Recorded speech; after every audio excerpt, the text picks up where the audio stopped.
But if ICE's plan to do the job is not just hiring up significantly, they don't seem to have that as a concern, but the FBI does. Both ICE and the FBI are citing partnerships with local law enforcement, which, look, partnership and engagement is great. But having come from local law enforcement at the outset of my public service career, I also know that capacity and resources at the local level are strained, particularly in times like this. And when ICE is going on a hiring spree, and you have local law enforcement agencies worried about their ability to recruit and retain local law enforcement officers and not losing them to the federal government, then our reliance on those local law enforcement agencies is a perilous strategy to take and could undermine local law enforcement's ability to address crime at the local level, whether it's white-collar crime, organized retail theft, violent crime, et cetera, et cetera, et cetera. And in my final minute, I will also suggest this. Director Patel has referenced earlier in the hearing that one of the most significant value addeds of partnering with local law enforcement is that they are the best intelligent source. Is that correct? For on the ground. Yet, when local law enforcement is put in a perilous position of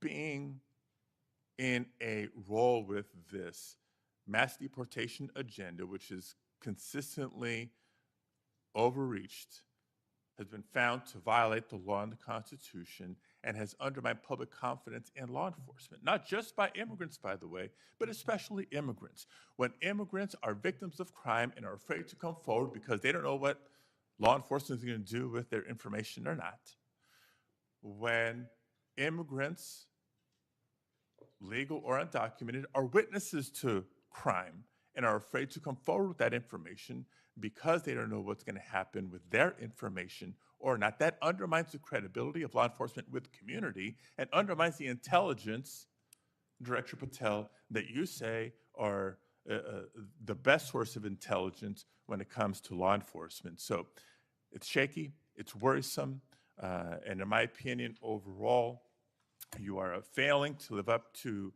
the role and responsibility that you have been confirmed to, and I associate with myself with everything Senator Booker said earlier. Thank you, Mr. Chairman. Okay, before we go to Senator Blackburn, without objection, I want to introduce into the record a recently declassified document thanks to Director Patel. The document is a Director Wray FBI analysis of Nellie Orr's false statements to the Congress. Orr never suffered consequences for advancing the phony Trump-Russia narrative and attempting to cover up her involvement in the hoax with false statements. Yet time and again, the American justice system has been weaponized against President Trump and his associates, such as Peter Navarro, with reckless abandon. The DOJ's inaction on Nellie Orr's criminal referral, despite the obvious incriminating evidence provided in the FBI's own analysis, undermines public trust in the rule of law thanks to Director Wray's utter failure. Senator Blackburn. Thank you, Mr. Chairman. And Director Patel, thank you ever so much for being with us today. And I want to thank you for your commitment to fight violent crime in Memphis. And when you first came to meet with me before your hearing here, I gave you the stats on Memphis, Tennessee, and their crime rates. And then you committed then and again at your confirmation to help us. You have been true to your word, and we are very, very grateful. Operation Viper has been such a success. The 500 arrests are important. These are gang members and gang leaders out of Memphis, Tennessee. There are over 100 gangs in Memphis. So the impact of these arrests, the impact of 100 indictments of these gang members, And now we have a U.S. Attorney's Office that will actually prosecute violent crimes and actually take up and prosecute federal gun crimes. This is helping to make Memphis safe again. And yesterday at the White House, to have the president announce the second phase of this with bringing in the Guard, and we've got ATF and DEA and the U.S. Marshals and Homeland Security, and the work that you and General Bondi and the president have done is so appreciated by the people of Memphis, Shelby County, West Tennessee, and I am ever so grateful for the work you've done. You know, one of the things as we talk about Memphis and what a vibrant and wonderful historic city it is, it's important to realize Memphis is one of the logistics hubs in our country. You have I-40, which goes East Coast to West Coast. You have the Port of Memphis. You have FedEx. You have all 5 Class A railroads that are there, as well as so many companies that are important to Memphis. And I have found it so interesting that some of my colleagues want to complain about agents being taken out of the DC office and actually put to work in the field because they've been needed in the field. And you can look at the stats from Operation Viper and see the difference that they have made. And we so appreciate that.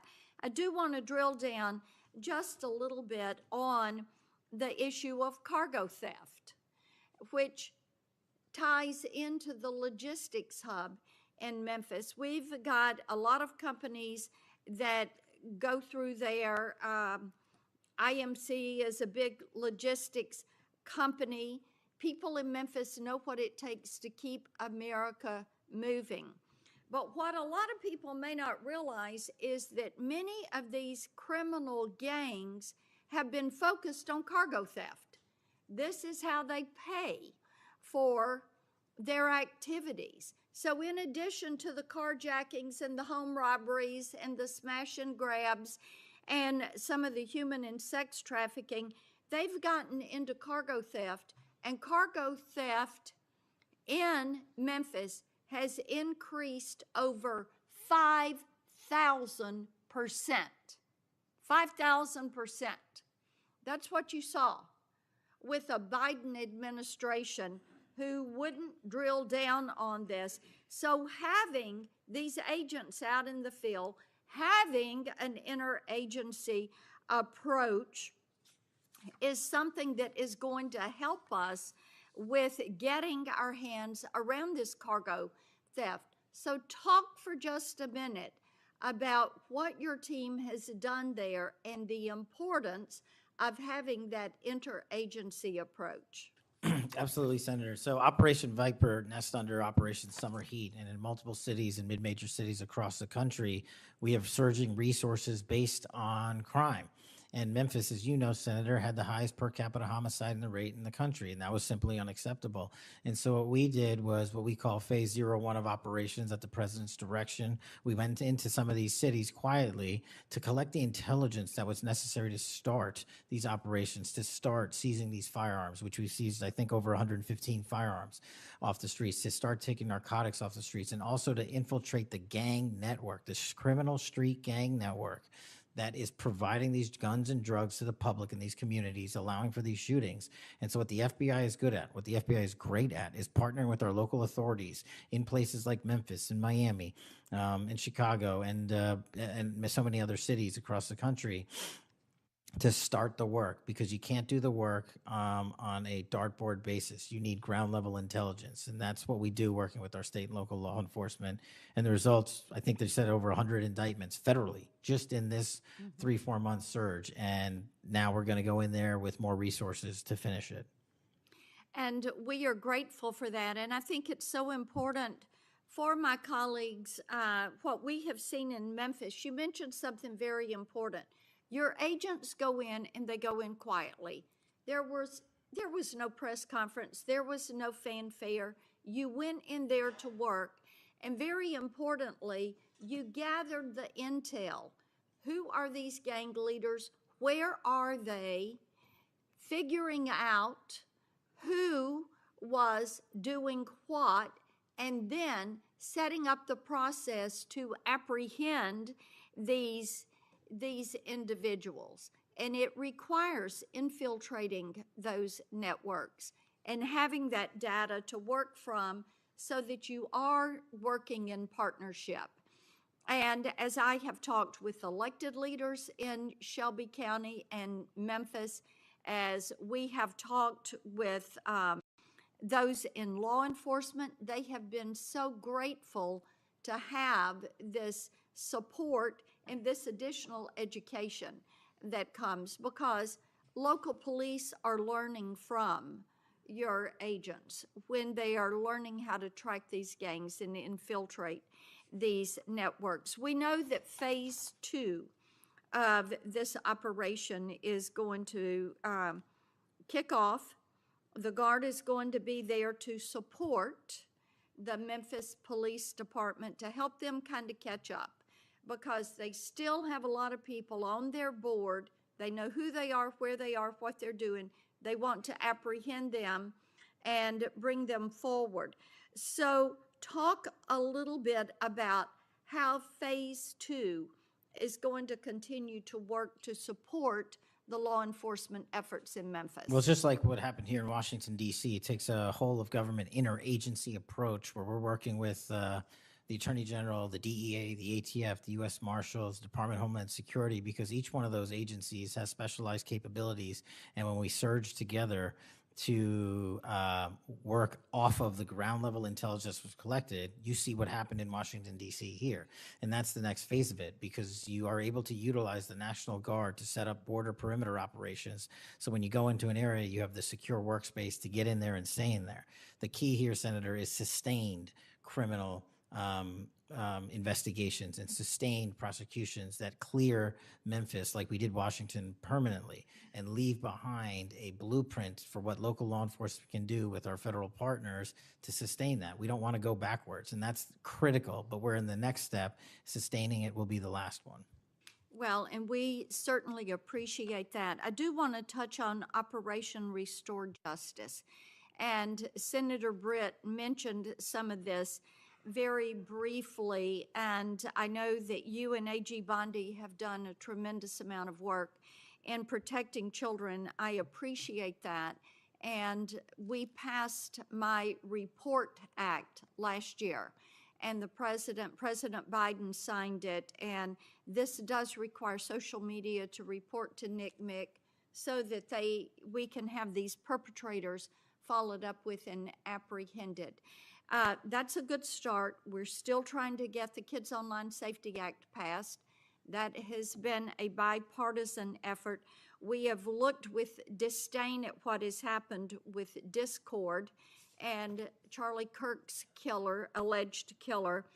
Talk for a moment about what else Congress ought to do in order to give you all the toolbox you need to apprehend these predators and pedophiles. Well, I think we need to go after the monetary backbone of this infrastructure like we discussed earlier. I think we also need to make parents across the country aware of how invasive some of these social media sites are and how much criminal enterprise is going on and how easily these kids can be sucked into it. And also, the only way, in my opinion, to do that, as Senator Klobuchar and I believe Senator Graham had stated, was, we need to work on Section 230. It's been too long since we've addressed it. Nobody's being held accountable. They're making money, and our youth is dying. And that's just unacceptable. Well, we have that reform bill. Thank you, Mr. Chairman. Thank you. Senator Welch. Thank you very much, Mr. Chairman. And just at the outset, I just want to say what I think all of us believe, and that is that the political violence that is so afflicting our country, it doesn't matter whether it's from the right or the left. I mean, all of us have an obligation to fiercely advocate for our point of view. All of us have an obligation to respect people with whom we disagree. The folks we disagree with are our opponents, but they're not our enemies. And I hope all of us keep that in mind and do the best we can to set that example. I want to congratulate the FBI. I want to congratulate the Utah state and local law enforcement for the very good work that it did in apprehending the violent assailant of Charlie Kirk, and that is a terrible, terrible tragedy. Director Patel, at one point you made an announcement that the suspect was in custody. We got our man. It turned out that was not true. In fact, I think that was about 27 hours before the person now in custody was apprehended. Why did you make that statement? Thank you, Senator. Appreciate you letting me address this. What the FBI does is not just locate and find suspects, but we also participate in eliminating subjects. And what we had at the time was a subject in custody in relation to this investigation. So in my commitment to work with the public to help identify subjects and suspects, I put that information out. And then when we interviewed him, I put out the results of that. And could I have been more careful in my verbiage and included an A subject instead of subject? Sure, in the heat of the moment, but I was doing the best I could. In all candor, I don't quite get that, because if we have our man, that would suggest to the public that everybody can rest and relax and not then continue to provide information to local law enforcement and to you. Well, so that was a mistake.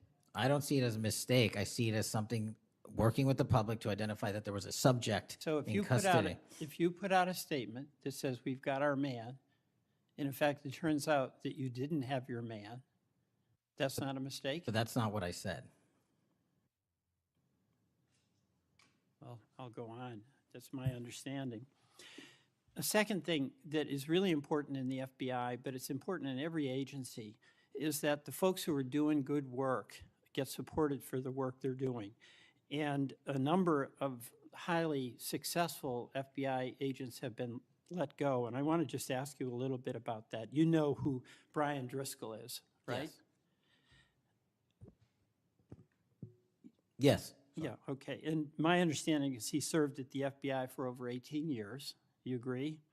I believe that's accurate. Special agent in charge of the Newark office. He was commander of the FBI's hostage rescue team. That's a very prestigious and responsible position, correct? It is. Section chief of the Critical Incident Response Group's tactical section.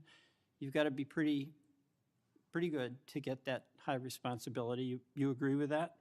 Yes, sir. He oversaw 55 SWAT teams, and they're like the elite of the elite, right? They go in to the dangerous situations, right?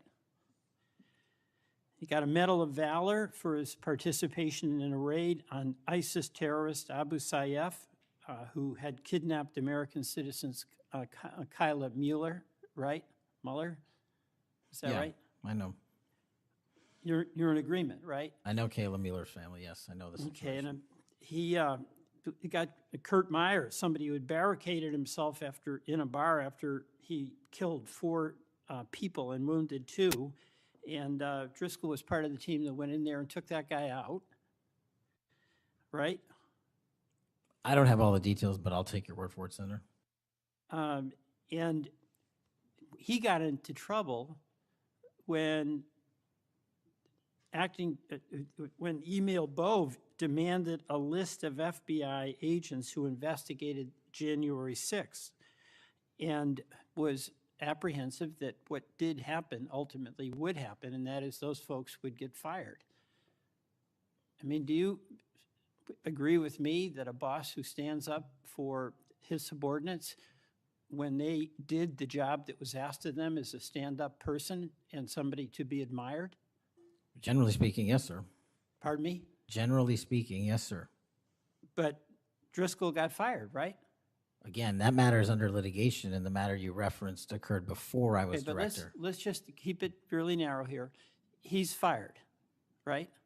Yes, he was terminated. And he has to be, there's somebody communicates to him that he's terminated, correct?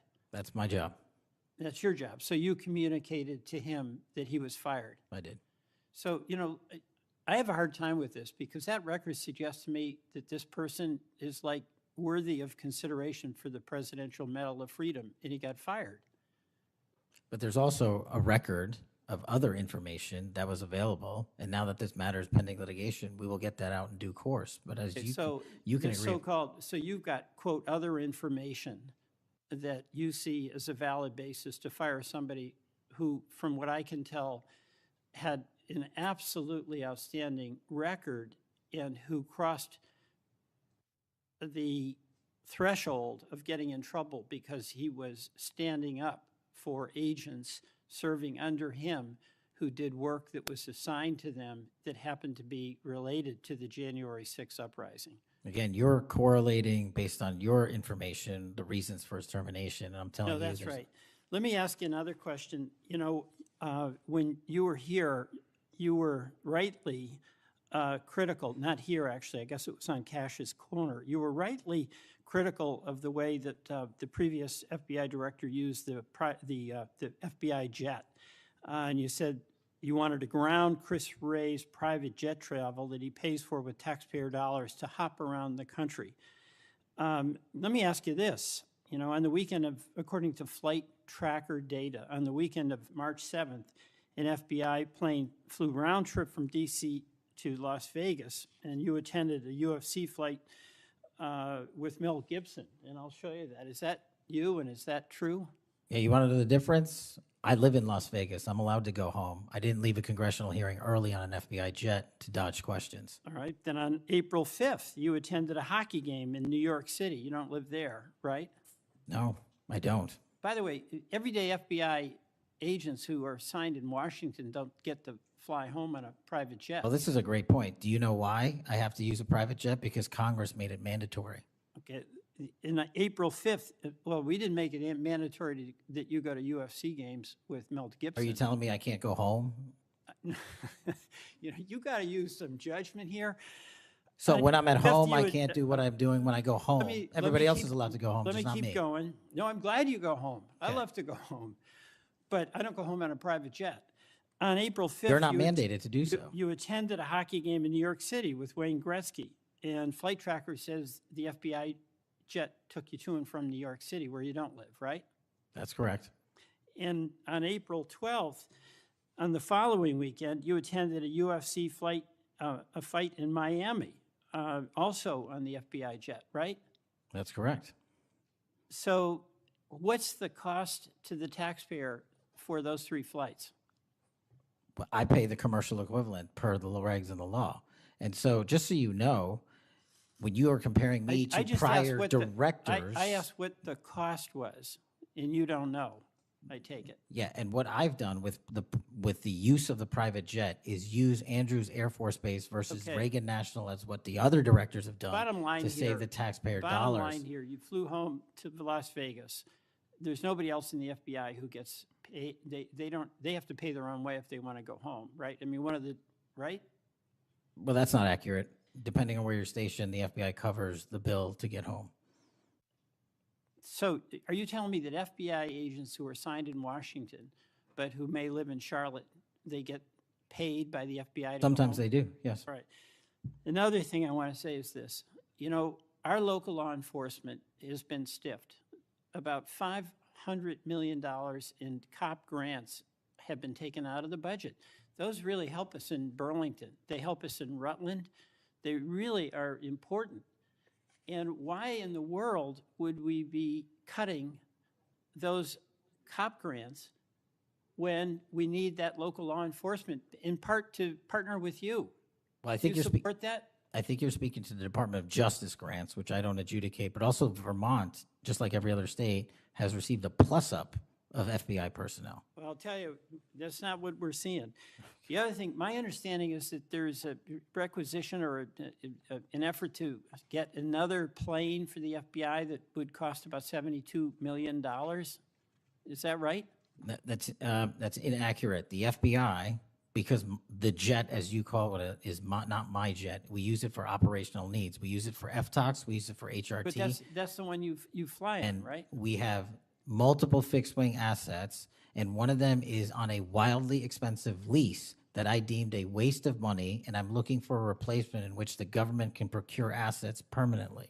Well, I would welcome you submitting to this committee the cost information about the jets that are under consideration. And according to our research, the specifications that are included in this request would result in an expenditure of between $72 million and $80 million. That's So inaccurate, but I'll happily get you the right I numbers. welcome getting the specific information. Thank Absolutely. you, Mr. Chairman. I yield back.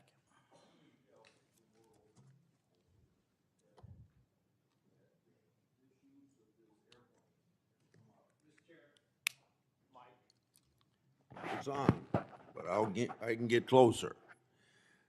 Comey became FBI director 2013, and then something like when I became ranking member in the middle of a Congress, or I was ranking member, Comey needed an excuse to come to Des Moines, Iowa, or someplace in Iowa for a family reunion. He wanted to meet with me in Waterloo, Iowa. I think nothing more than an excuse to say he did something official on that trip. Now, I can't accuse him of that because I don't know, but I can't recall that we discussed anything very serious that had to be meet him in Waterloo or Cedar Rapids at the airport before he went to the reunion. And then 2 or 3 years ago, Ray was sitting where you were, and we had 2 Republicans wanted to have second round of questioning, and it would have taken about 10 minutes, and he refused to because he got on this airplane that you're talking about going to the Adirondacks. And So I find interesting that my Democratic colleagues seem to bring up about your use of the Justice Department planes, yet my Democratic colleagues didn't seem too interested about my oversight of Ray's use of the plane. I didn't hear a peep. So my Democratic colleagues need to be consistent. Can I just add, Mr. Chairman, that when you compare the flight logs and the percentage of work travel to personal travel for the prior 2 FBI directors, over a third of their travel was personal on those same jets that I'm being accused of improperly utilizing. My mark is far less than that. Also, both of those directors use Reagan National Airport, which has landing fees of $5,000 to $10,000 because they didn't want to drive 25 minutes to Andrews. We take off and land in Andrews every single time because it's cheaper, and we do so because it saves the taxpayer dollars. Those are the things we are doing to make sure that we are good stewards of taxpayer dollars. And also, any new acquisition of an airline or a fixed-wing asset for the FBI will specifically meet the needs of the demands of the foreign FTOC operations and hostage rescue operations in our critical infrastructure programs. Senator Moody, Thank you, Chairman. Appreciate it. you're very patient. I am very patient. You're very patient. I'm new here to the Senate, and I watch what you have to go through as chairman, and we thank you. A lot of what we're talking about today, and you've been questioned about, was uncovered because of our chairman and his service to this committee, and I want to thank him because he's uncovered a lot, especially during the last administration, where many of our federal agencies went far off their mission. And I believe we wouldn't have as much information as we do if it wasn't for our esteemed chairman. So I wanted to publicly thank him. And being the newest member of Judiciary, I am so grateful to be here because sometimes I'm wondering if some of my colleagues on the other side of the aisle don't know what they're talking about, or if they're ill-intentioned and purposefully trying to gaslight not just the American public, but other people in law enforcement and agencies that you're working with. So as a former attorney general, as a former federal prosecutor, as a former judge, as the wife of a law enforcement officer, both federal and state over the course of his career, I would like to clarify a few things and give you the opportunity to highlight some of the things that the FBI is doing. And 2 of the things I heard thrown out there, and by the way, it was when some of my colleagues would breeze in just in time to rail on you and spout out misinformation and narratives that have no grounding in reality to criminal justice, and then breezed right out as soon as they were done. And I think that it does the American public more good when the oversight function of Congress allows for you to comment in a way that makes sense and is grounded in reality. So let's first talk about the reason why we are having to reassign, not just in the FBI, but in other agencies, criminal justice agencies, federal agents to accomplish different things, as has been done historically throughout our country. When we get into office, we have to examine and triage the threats facing this nation, threats facing Americans, and then allocate resources accordingly.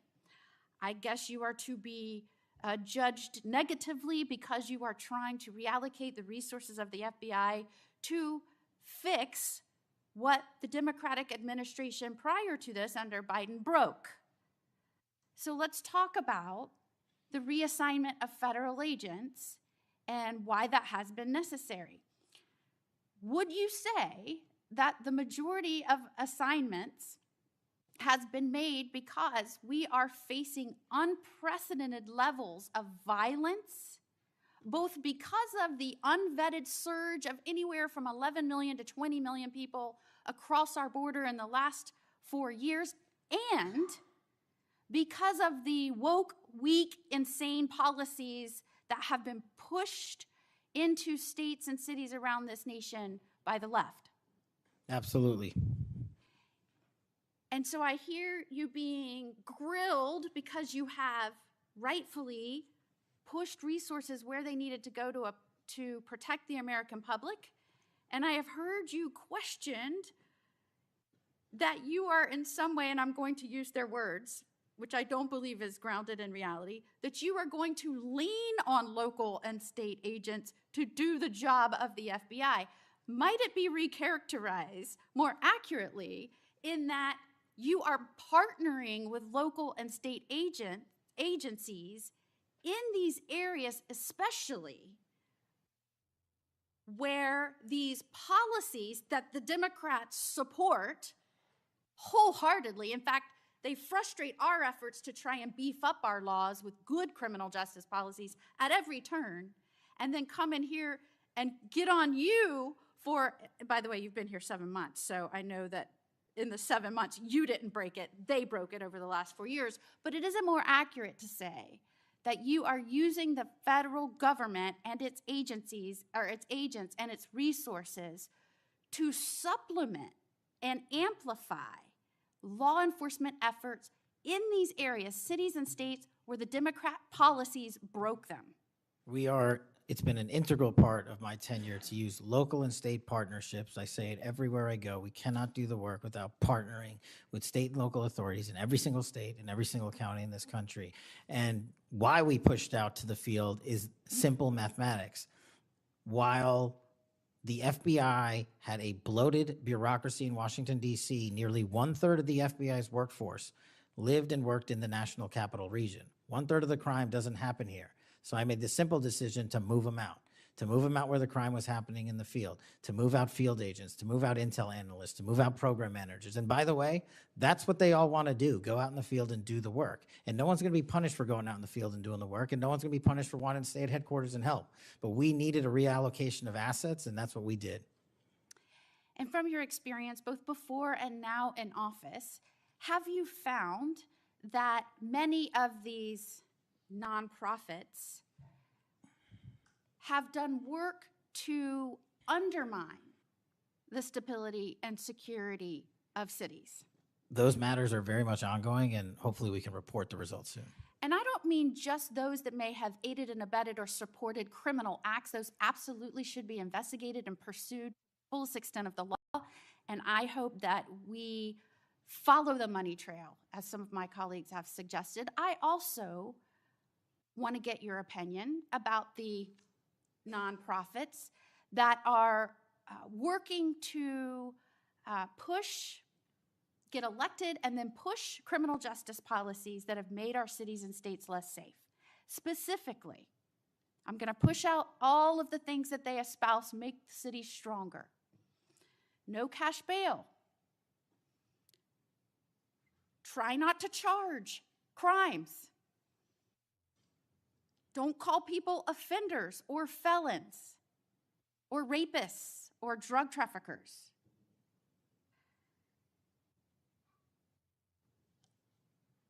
I can go on and on and on. But the gist is, don't charge. When you do charge, charge as minimally as you can. Don't put people on parole or probation following incarceration. Diversion should be the rule. I mean, I can go on. And we're seeing these play out in cities across our nation. I am one who believes it is always important to look at how we can do things better in our criminal justice system. But what has happened is some of these groups have hijacked that good intention by so many and used it as a way to subvert the stability of this country. And I firmly believe when that money is traced, you're going to find it's not only going not just to policies, but it's also going to pushing and promoting criminal acts. And I believe that money and support doesn't just come from infrastructure within the US, because I believe undermining our cities and this nation is something our foreign adversaries will get behind, and it will show that they are behind. Is the FBI trying in its reallocation of resources to make up and help in these areas where local law enforcement is trying its best, but it's fighting an uphill battle against mayors and city council and indeed governors that promote and support and pass laws and policies that follow these weak, insane policies? We go into every community where the crime rates are high, and if you look across the board, the crime rates are coming down across the country because the FBI is going in there and doing good police work, and we're not going to be dictated to by mayors or governors. We have federal law enforcement capabilities and responsibilities to our citizenry, and we're executing those on every single day, including rural communities and tribal lands. And you are, correct me if I'm wrong, welcomed and supported and enthusiastically praised by the cops that are there because they want those communities safer.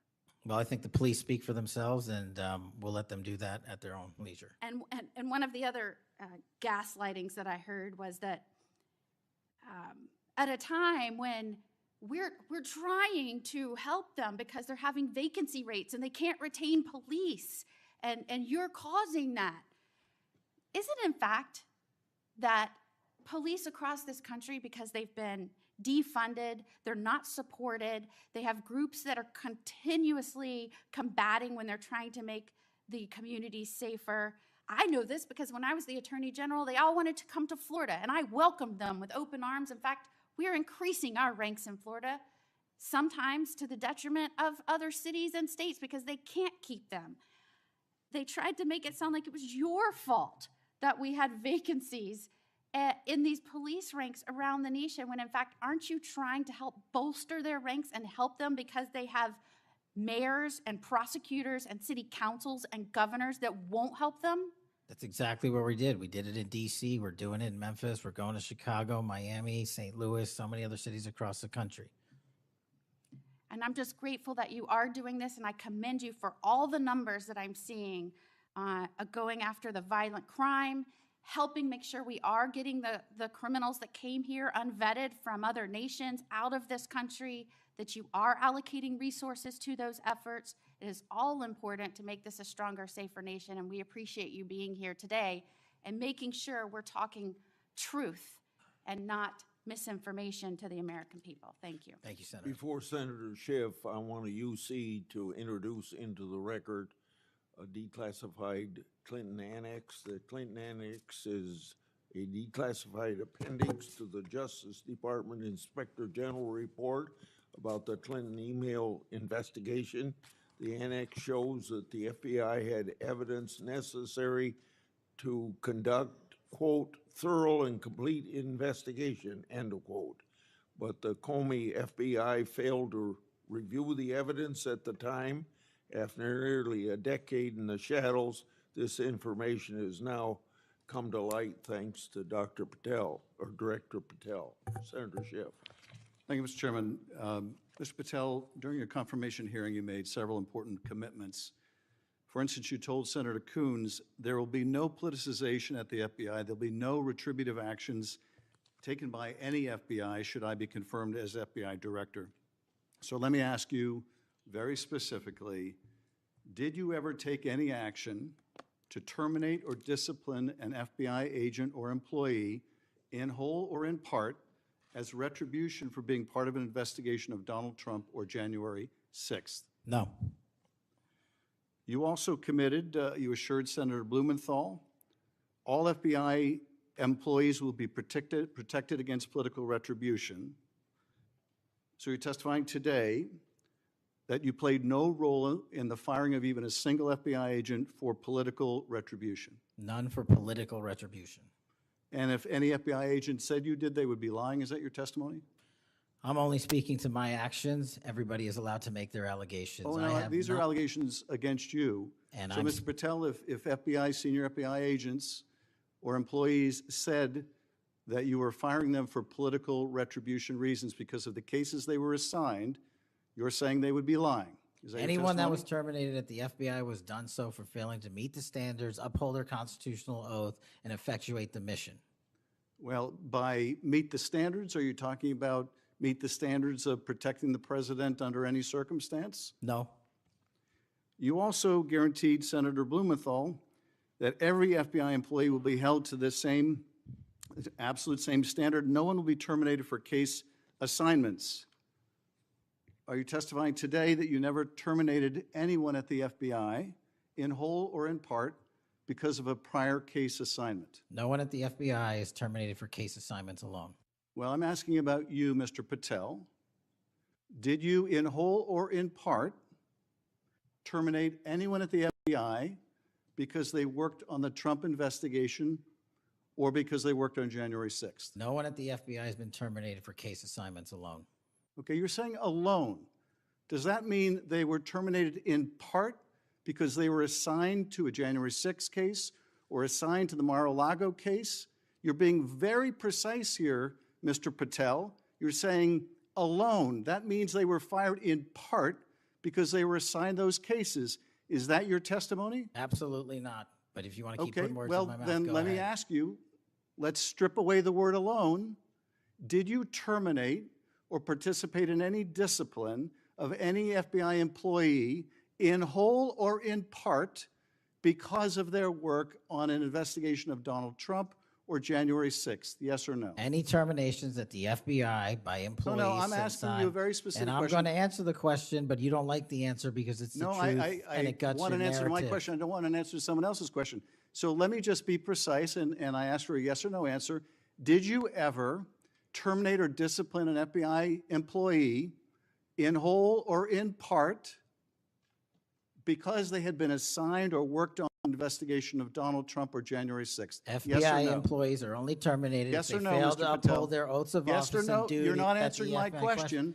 I You're don't not have to answering my answer your question yes or no because you're setting up a trap so you can have a Oh, media no, I'm not narrative. setting up a trap. And I'm not giving it to you. Unless it's true that you fired people. People in have whole been or in part terminated at because the they- FBI who fail to uphold They the were assigned standards to. that the FBI requires them Did you to tell, uphold. did you tell anyone at the FBI that all FBI employees who they identified who had worked on cases against President Trump would be removed from their jobs? Did you tell that to someone at the FBI? Say that I would remove people for case assignments? That you would, that people that were identified as having worked on cases against President Trump would be removed from their jobs? Did you tell that to someone at the FBI? People are not removed But for just case answer my question. assignments. Just answer my question. Did you tell that to People someone? are not removed for case No, assignments. you're not and answering I my would- question. And I would Mr. never Patel, tell anyone. did you tell someone at the FBI that FBI employees identified as having worked on cases against President Trump would be removed from their jobs? Yes or no, did you tell someone that? I would never tell anyone at the FBI that they're being removed for basically their case assignments. Okay, so anyone who had said that would be lying. Is that your testimony? Anyone can say whatever they want. No, I know, but you're saying they were a liar. I'm telling you what I said. Because this is in the complaint against you. Mr. Patel.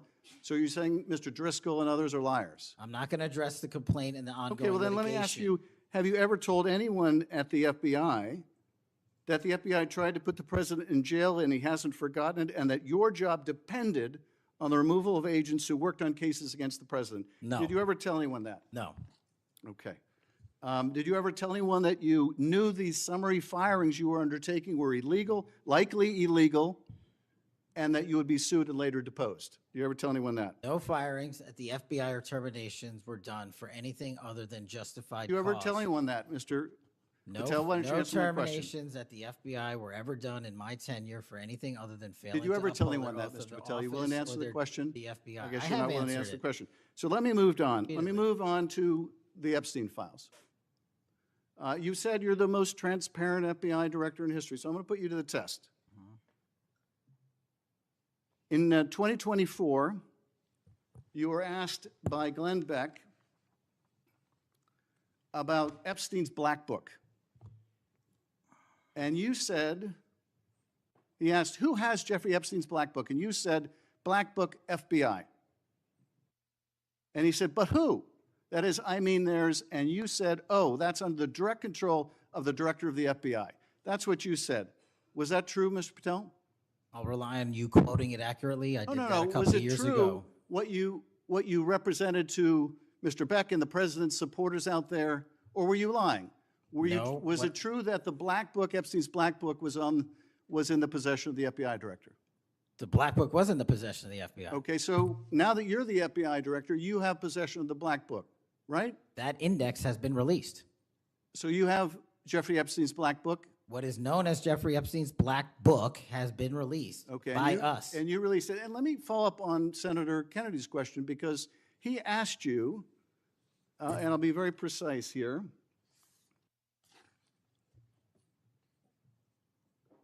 You've seen most of the files. Who, if anyone, did Epstein traffic these young women to besides himself? And you said, himself, there's no credible information, none. If there were, I would bring the case yesterday that he trafficked to other individuals. And Kennedy, the information we have again is limited, and Senator Kennedy said, the answer is no one, and you said for the information we have. So is it your testimony today that in all the Epstein files, that Jeffrey Epstein trafficked no one to anyone but himself? Is that your testimony, Mr. I never Patel? said Jeffrey Epstein didn't traffic anyone else. Did he traffic any young woman to someone other than himself? That was Mr. Kennedy's question, And I Senator Kennedy's said question. the information that 3 administrations have had access to I'm have asking made you- determinations that there are no investigative leads that were credible to prosecute and investigate any others. I'm Well, specifically I'm asking stating you whether we it's were your working on. testimony today. Well, you just read that it, and I said it 10 minutes ago, so let the record reflect my I testimony. just want to make sure there's no misunderstanding, because there are victims like Virginia Guifer who have testified otherwise, who have said otherwise, and you're telling the American people today that the Epstein list is a single name and it's Jeffrey Epstein. That's what we're to believe? That's not what I'm saying. That's what you're saying, and Well, you let can me- say let me whatever ask you Let want. me ask you this. When Todd Blanche went to interview Ghislaine Maxwell, she said, but did I think these guys were coming for that? I really don't. If you met Epstein, there's no way that this cast of characters, of which it's extraordinary, and some are in your cabinet, who you value as your co-workers, and you know would be with him if he was a creep or because they wanted sexual favors. A man wants sexual favors, he will find that. They didn't have to come to Epstein for that. And the next question Todd Blanche, the president's former criminal defense lawyer, asked is not who in the cabinet, who are you referring to? His question is, so when's the last time you think you were with Mr. Epstein when he got a massage? So let me ask you, who are those cabinet members that Ghislaine Maxwell was referring to that, that were part of this cast of characters associated with Mr. Epstein? Who are they? The Deputy Attorney General took the aggressive step that no one else did and interviewed Miss Maxwell No, for I'm 2 asking you, days, who are and the we ca- released who are the the cabinet entirety members? of that Who are the transcript. cabinet members? I do not have that transcript in front of me. You're picking it piecemeal. The American And- public can and read the entirety of Let me ask that. you one last question, because you clearly won't tell us the cabinet members associated with Mr. Epstein. Let me ask you one last question. And that is, right after she gives this testimony in front of an FBI agent, among others, she's transferred to a minimum security prison not suitable for a sex offender like herself. Who made that decision and why? The Bureau of Prisons. The Bureau of Decisions made it in. Prisons. The Bureau of Prisons decided on their own, without any consultation with Blanche or anyone else, that they were going to suddenly, after this interview, completely unrelated to this interview, completely unrelated to anything she said, move her to a prison not suitable for a sex offender. You want the American people to believe that? Do you think they're stupid? No, I think the American people believe the truth, that I'm not in the weeds on the everyday movements Oh, of you're not in inmates. the weeds? What I am The doing is most- protecting the this country, most- the providing most historic significant reform, witness- and the most combating the significant witness weaponization of the intelligence Epstein by the likes files of you. cover-up And we have gets countlessly proven you to from be a your liar in administration, Russiagate, in and you January call that 6th. being You are in the the biggest weeds? fraud to ever sit in the This United States stinks to Senate. high You are a heaven. disgrace to this This stinks to high institution heaven. and an utter And coward. I'm not surprised. I'm not I'm surprised not that you continue to surprised lie that from the- your that the- perch and put on a show two of so you you can go have raise you- money well, for your and for good charade. reason. You are a political buffoon at best. Well, you can take an internet troll. Take and it make- to you the can take bank an that the internet- FBI is you protecting can this make an country internet troll. and the state and The FBI citizens of the director California. will We are always bringing be nothing more historic than an reform. internet Historic. troll. But all you care about is a child sex predator that was prosecuted by a prior administration, and the Obama Justice Department and the Biden Justice Department did squat. And what did President Trump do? Bring new charges courageously. And what have we done? Chairman, You said take I'm the most control of this transparent situation. FBI director in history. Take control of this 33,000 pages of information to you. I challenge you to say anything credibly to the truth. Go ahead and run to the cameras where you want to go now. Both of you be quiet. Before I go to Senator Tillis, without objection, want to introduce into the record the Durham Annex. The Durham Annex is a declassified appendix to John Durham's report about Crossfire Hurricane. The Durham Annex contains information exposing a reported Clinton campaign plan to falsely tie President Trump to Russia. For years, I've fought to assemble and publicize all the facts heretofore unknown surrounding Durham's investigation, Crossfire Hurricane, and related matters. The Durham Annex was declassified large part because of Director Patel. Senator Tillis. Thank you, Mr. Chairman, and Director Patel, thank you for being here. I've actually admired the way you've tried to keep your composure over the course of this. Kind of reminds me of an old Far Side comic that said the floggings will continue until morale improves. The last one I just coach you on, don't take the bait, because they're going to use that discussion between you and Senator Schiff, as you've suggested before, to raise money. Just sit down in the quiet confidence that you're doing a good job. Real quick, in less than 30 seconds, give me your resume again on why you're qualified for this position. Thank you, Senator. I served as a public defender and national security prosecutor. I tried over 60 criminal trials to verdict in state and federal court. I served as the lead investigator in the House Intelligence Committee and the counterterrorism expert there, unfolding the Russiagate investigation. I served as the head of counterterrorism for a presidential White House. I served as a deputy director of national intelligence at the Office of Director of National Intelligence, overseeing our 17 intelligence agencies. I served as a chief of staff to the Department of Defense and the Secretary of Defense overseeing a $2 trillion financial equity flow, and also defending the homeland and providing for our no-fail mission. We could drill down in details because I've studied that record, and I think you should be very proud of it. I just did that for the benefit of the liberal media that just keep referring to you as a podcaster, I think, and I appreciate you giving me that resume. It's a good body of work. It's why I supported your nomination so strongly when you were before this committee.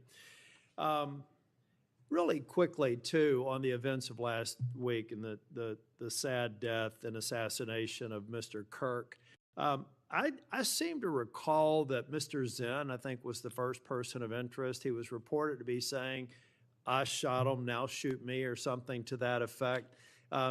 Would that have more or less, and your job is to calm the tensions, right? There were people running all over the building. People are afraid over there.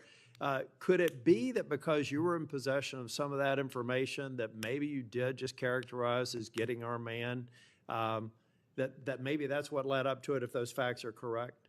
What led me to that is to the eliminate subjects, but also we were in a period with inside of 24 hours where we didn't know who the shooter was. Well, that's why I asked, because people are forgetting that this man was reported to have been saying, "I shot him, now shoot me." They're also forgetting that he brought in an attorney and said that he'd fabricated the claim to draw attention away from the actual shooter. And he went on to get multiple charges for possessing child pornography and sexual abuse material on his phone. So I'm just saying that it just seems to me that in the moment, maybe you should have used different words, but I can't imagine that the amount of time that we've spent on that subject in the hearing today. But I think it's because they're really worried that they're another punchline to an old joke. Your work, it's working in practice, but it's not working in their theory. They haven't heard you, so it's working in practice, but not in theory. They haven't heard you say multiple times that you've plussed up FBI resources in every state. They haven't heard you when you've talked about year-over-year comparisons for results. I don't care how many people you have at HQ, as long as you keep producing those results and they're good. They need to be sustained. Now, I am a little bit concerned about the deployment of National Guard troops to dangerous cities, but you keep on mentioning something I'm going to go back to in terms of joint task forces. You also did a great job of explaining why you think you should save money and go out and fly out of an airport versus an easy trip across the Potomac to National. I love all of those responses. I'm not going to repeat them here. But I'm worried that if we move in too quickly, let's say to Memphis, I should back up and say I was Speaker of the House in North Carolina. And I would consider it a personal failure on the part of state leadership if they have to call in federal resources to do their job beyond what they do every day, and that's promoting joint task forces. I've seen ATF, DEA, FBI. I've been in the briefing rooms at 3 o'clock in the morning about to go and do a 55 no-knock warrants on bad people. You all do that every day, and thank God that you are. It looks like we should plus it up in a few cities. I'd rather use the money to deploy National Guard to just continue to leverage what you're already doing well. And I compliment you because I've got to believe it's a lot of these joint task forces that have increased the apprehension and charging rates. So thank you for that. But do you agree that at the end of the day, if we're going to have a sustained impact on crime, whether it's Memphis or any other city, that we've really got to enable, empower, and continue to support the men and women on the ground there every single day? 100%. Thank you. I think that your cost-benefit mind needs to go into, if I'm about to deploy this many National Guardsmen to a city, what does that cost? And what would that look like if we were plowing that cost of deployment into ongoing, I believe, joint task force, which are working very well. They're working well in North Carolina. So I'd like you to look at it. Now I'm going to move on. The Safer Communities Act, can I get your commitment to get an update? Maybe we could even take a trip out to West Virginia to see how we're doing an extraordinary job of NICS background checks. People are getting them in record time, but we are taking a few guns away from people that probably shouldn't be able to buy it that day. Would you agree with that characterization? I would love to have you out and anyone else on this day is to West Virginia to see that I'd like to work. bring some of my colleagues to see it's working. We had people on my side of the aisle saying it was going to be awful, it was going to result in mass confiscation of guns. Not true. They were wrong. This bill's making a difference. I also want to talk about the behavioral health and other components in granting. I know in North Carolina things are going well. I want to make sure that that flow is going out there because the tragic events in North Carolina and Charlotte, the stabbing, I spoke with one of the family members yesterday, I think that we have to recognize that we have magistrates that have a revolving door policy, no doubt about that. And they should be held accountable if they're releasing dangerous people. But I also think that some of the problem is that we simply don't have a place to send people, particularly with respect to behavioral health. We have got to continue to, every law enforcement officer I've ever spoken with says, look, I've got law enforcement officers seconded to an emergency room because I've got somebody with no place to send them. I don't have a bed upstairs I can send them to. I don't have a behavioral health facility. We've got to provide more ways to detain people that are a risk to themselves and a risk for the community. And I really do believe the Safer Communities Act is a good framework for doing that. That's only a comment. Section 702 is going to come up in April of next year for renewal. Do you believe it should be eliminated and not reauthorized? No, sir. It needs to be Can I also reauthorized. get your commitment maybe to come back over and review some of the controls that are in place and other things? So hopefully we won't have the drama leading up to April. We can actually come here and get consensus on why you've got the checks and balances in place and why we should do it. Just remove any chance that we're going to run into that cliff narrative next year. Can I get your commitment on doing that, You Mr. have it, sir. Patel? Thank you.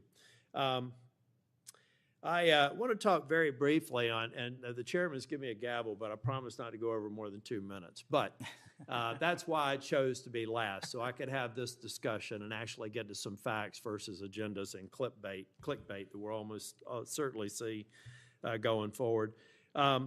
Tell me a little bit about the rationale behind the change in stance in recruiting. I also understand there may be a reduction in the academy timeline. Just give me some thinking about where you are on recruiting, retention, training, et cetera. Simple. So recruitment is through the roof. We've doubled up month over month our applicants to be 1811s, our federal agents, intel analysts. So the recruitment is going wonderful. What we have to do is figure out a way to get creative because the BFTC timeline is an 18 to 20 week program. And what we've done to address the openings we have for 1811 BRIC agents is we opened it up to the interagency and said, hey, do you at Secret Service or DEA or ATF want to come over? You guys went through FLETC. You guys were cops or military officers. You're law enforcement. So we created a shortened bridge program of 6 weeks at Quantico that if you want to come over and be an FBI agent, you can do so. There's transfers all the time. We just made it easier. And we're also recruiting police officers who might not have a college degree, but in my opinion, that does not disqualify them from serving our community. So we're welcoming them. It's a rigorous application process. It's just one item. But we are changing the timelines based on the needs of the country, but not jeopardizing quality. I'm glad you mentioned that. I heard someone almost a throwaway line that you were hiring people without a college degree. Most of them have had basic law enforcement training, all the kinds of certifications. You're talking to somebody who didn't achieve my 4-year degree until I was 37. I'd like to think that I brought some things to the table, and I think that those people, the mere comment, I think is inappropriate for somebody considering this to think that they're a lesser person because they don't have a piece of paper. I wanted to get back to the last thing that I will talk about. I'll follow up with some questions for the record. Thank you, incidentally, for consistently being responsive to any inquiries I've made to you. But on the Kirk shooting, I do believe that that Senator Schmidt's numbers are right. There seems to be a disproportionate number of voices on the left that are celebrating the assassination of a CEO or celebrating the assassination of someone in Mr. Kirk's case that I disagreed with probably about half of his positions. But I felt like he was a good voice in engaging young people, and that's a start, as long as we can do it civilly. And then I also just went back online because I've hammered on this committee multiple times. I just went online and I found in Pinterest that even today you could order a t-shirt that says ACAB 13.12, which translates to all cops are bastards. Or if you don't like that shirt, you can go get an F the Cop shirt at the same website on a location on Pinterest. There is clearly a problem with some of the voices of the left, and I'm not necessarily saying any members of Congress, that need to tamp it down. Having said that, within 24 hours of Mr. Kirk's shooting, we had the guy that does the podcast for the War Room and another guy who's denied the Sandy Hook shootings say we're at war. Now, how on earth, and I do believe it's a smaller number, but it's a number that has an influence. How on earth are we de-escalating the situation with the tensions as high as they were last week with going out and saying we're at war? I'm not asking you to respond to this question. I'm just saying that there are people out here on our side of the aisle that still need to look in the mirror. Even if you agree that it's a lower number, bad is bad no matter how many numbers they are. And that kind of rhetoric and that kind of mobilization. I welcome Mr. Patel and all the people that are here to observe. This is our annual FBI Oversight hearing.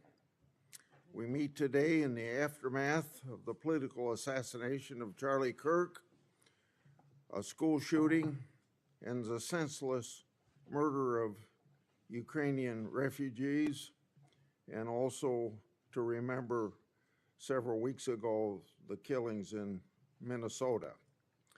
Charlie Kirk was a man of God, faith, family, and country. I pray for his wife, Erica, children, the whole family. God bless you, Charlie Kirk. I've asked Director Patel for an update today on this matter. As we proceed with the hearing, Director Patel, I'd like to note that you've agreed to one 10-minute round of questioning. That's more time than your predecessor agreed to. When Director Wray appeared before this committee, he left early to go on a family vacation, and he wanted me to think it was business he had to conduct. Since your confirmation, you've been acquainted with the bureaucracy that you must reform and hold accountable, and that's no simple task. You've begun the important work of returning the FBI to its law enforcement mission. According to the FBI, since January 20th of this year, the FBI has been involved in the arrest of more than 23,000 violent criminals. This year, the FBI assisted in the arrest of more than 1,500 child predators and 300 human traffickers. And this year, the FBI helped rescue more than 4,000 children from predators. FBI teams nationwide are working alongside immigration and custom enforcement.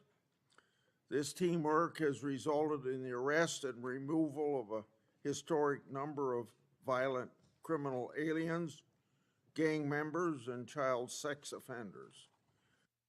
Those are overwhelming better records than at least two of your past predecessors. During the Wray era at the FBI, the Bureau reallocated resources from child crimes to January 6 work. Director Patel, you've also moved agents from headquarters to field offices to better align with their law enforcement mission. Under your leadership, the FBI has apprehended several most wanted fugitives and secured the extradition of senior leaders of the Central American gangs like MS-13. Now, well, it's well understood that your predecessor left you an FBI infected with politics. I'm going to provide examples of that today, including making public new whistleblower records. At your nomination hearing, I made public records that whistleblowers provide me about Arctic Frost. Arctic Frost was the FBI case opened and approved by antitrust Trump FBI agent Thibault. Arctic Frost then became Jack Smith's elector case against then citizen Trump and now President Trump.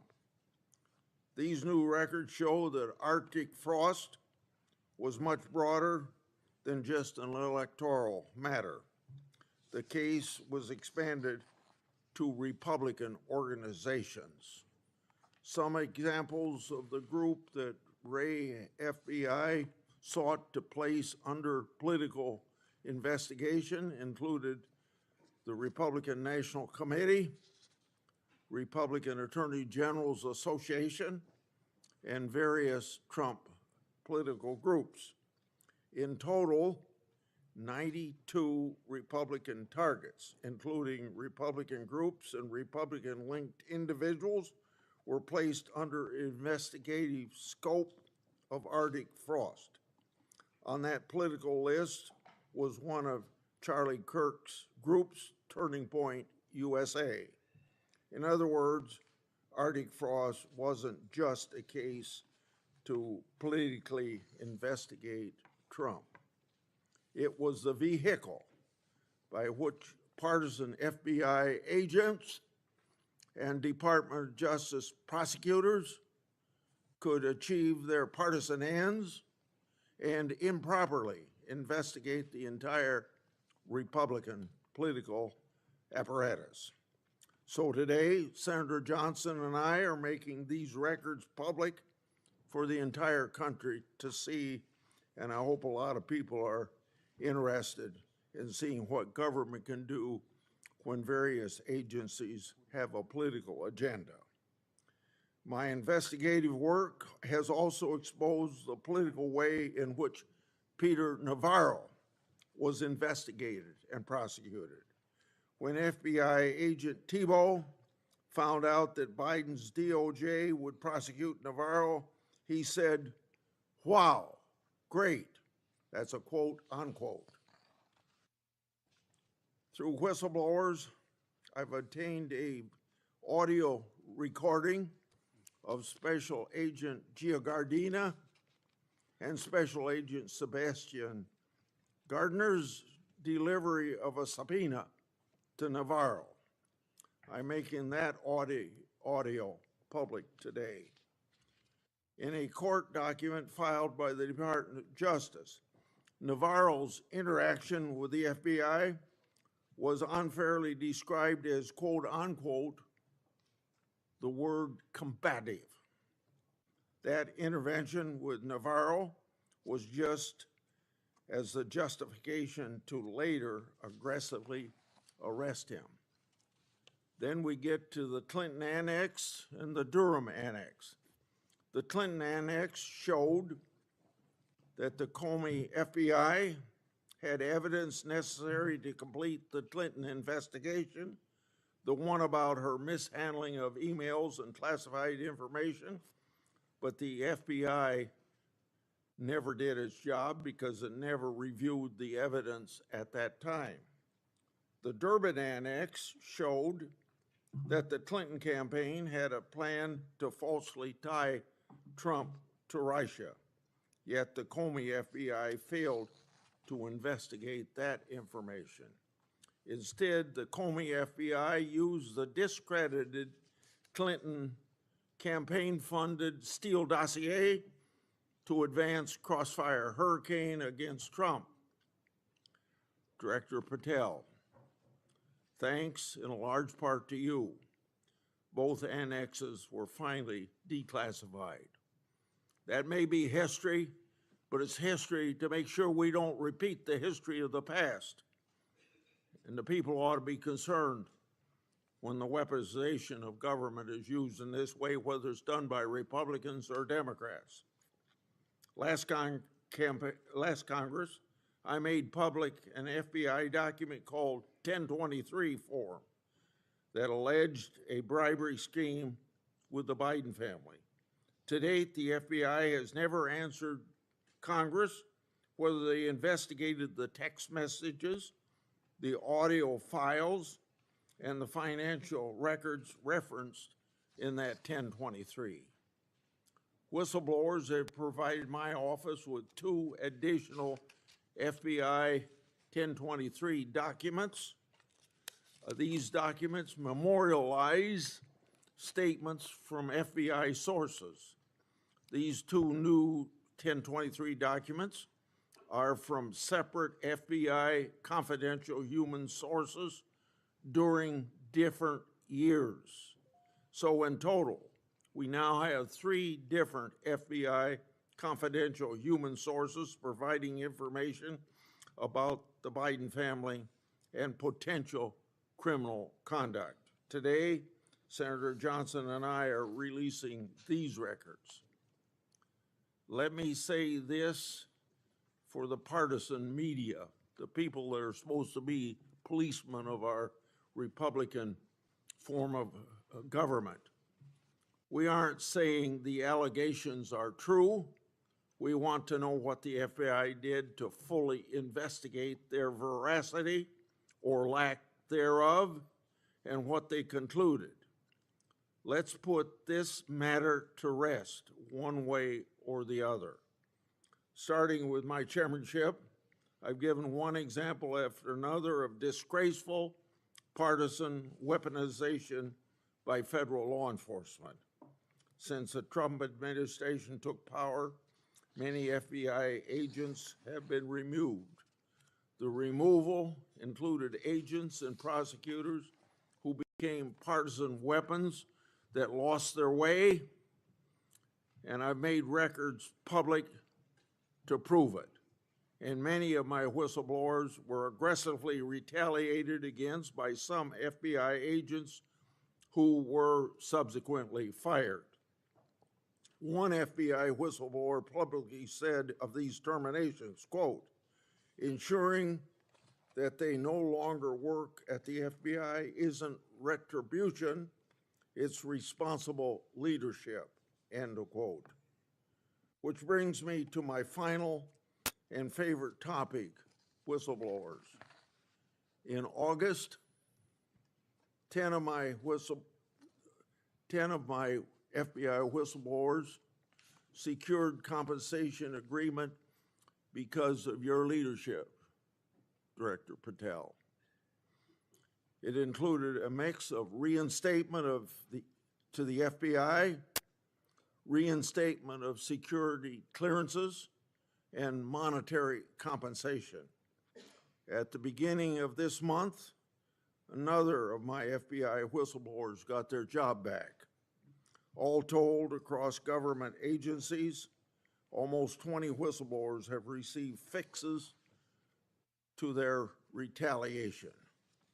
Today, you'll get a lot of grief from some members of this committee, but in the short amount of time you've been director, you've corrected whistleblower retaliation, increased transparency more than any other FBI director I've seen, whether that FBI director was appointed by Republicans or Democrats.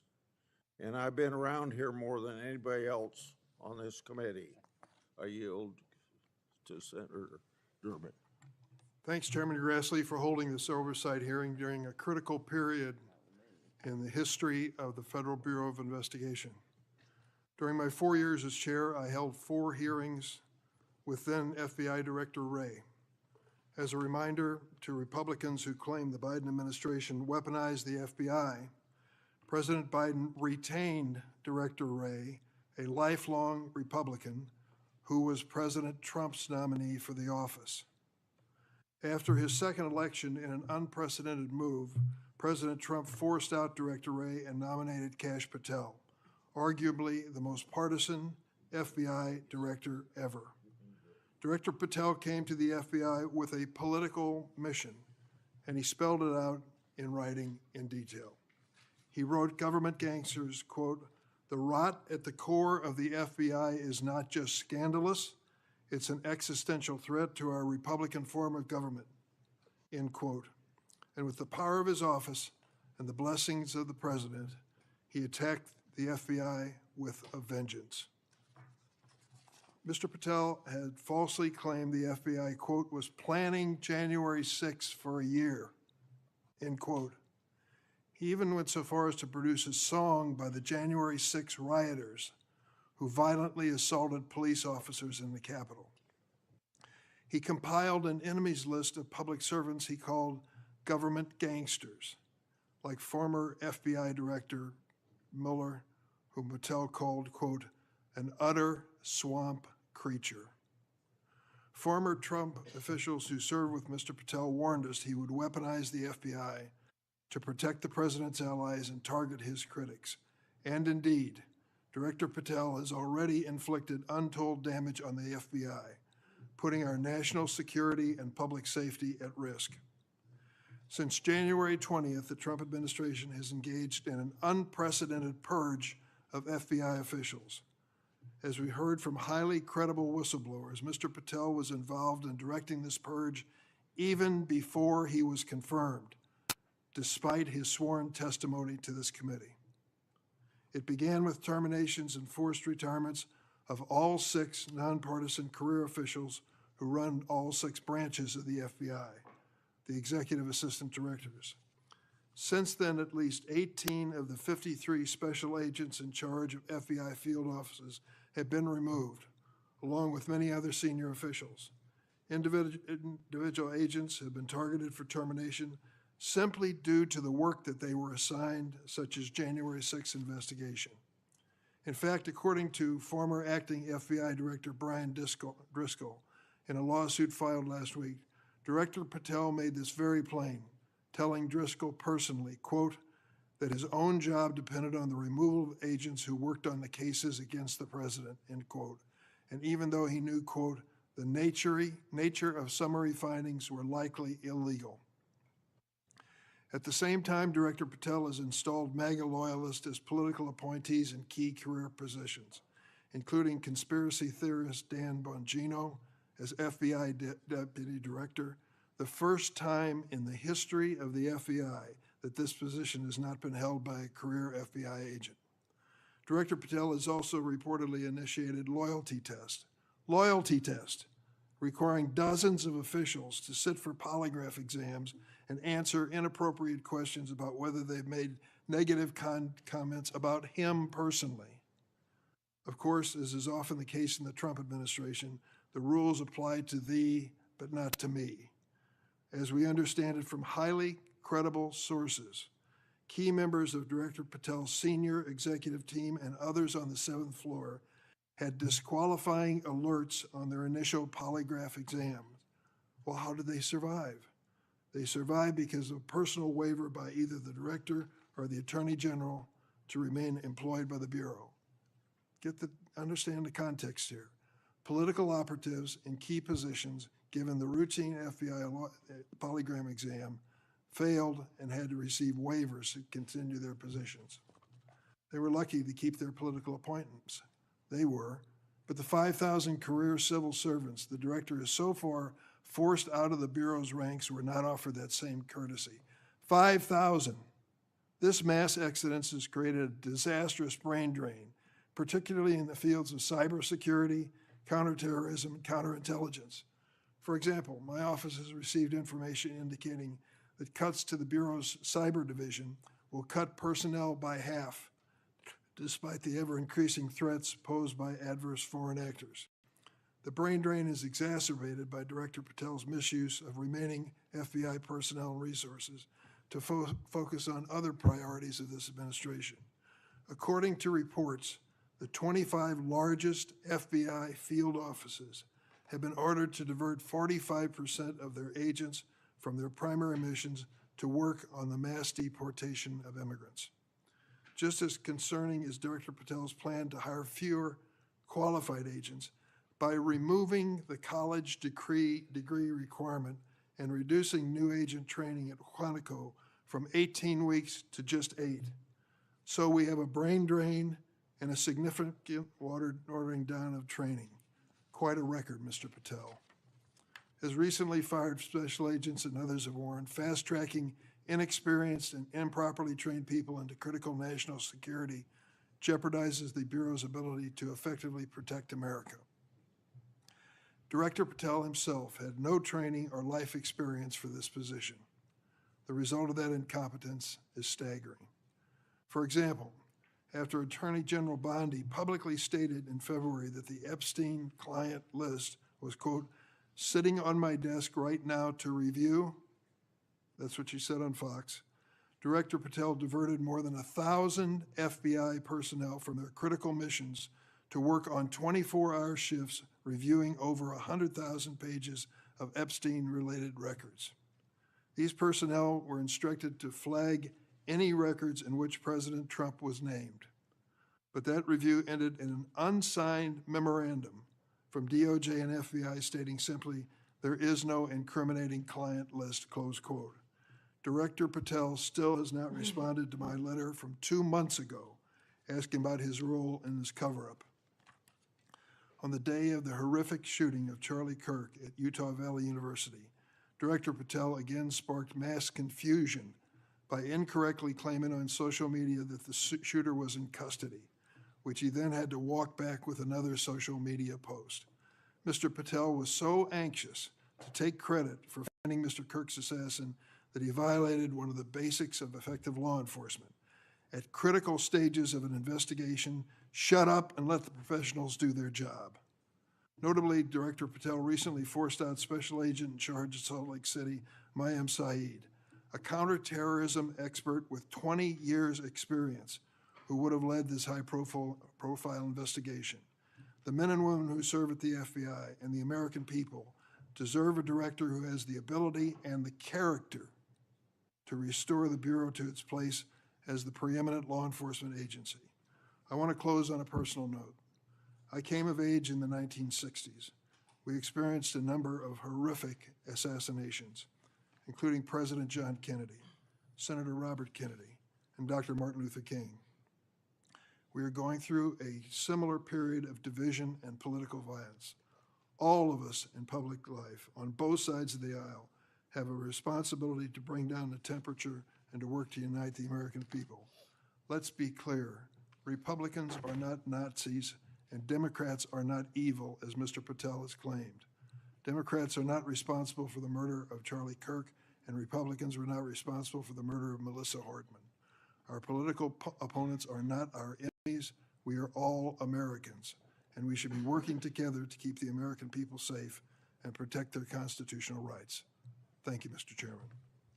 Would you please stand so I could swear you?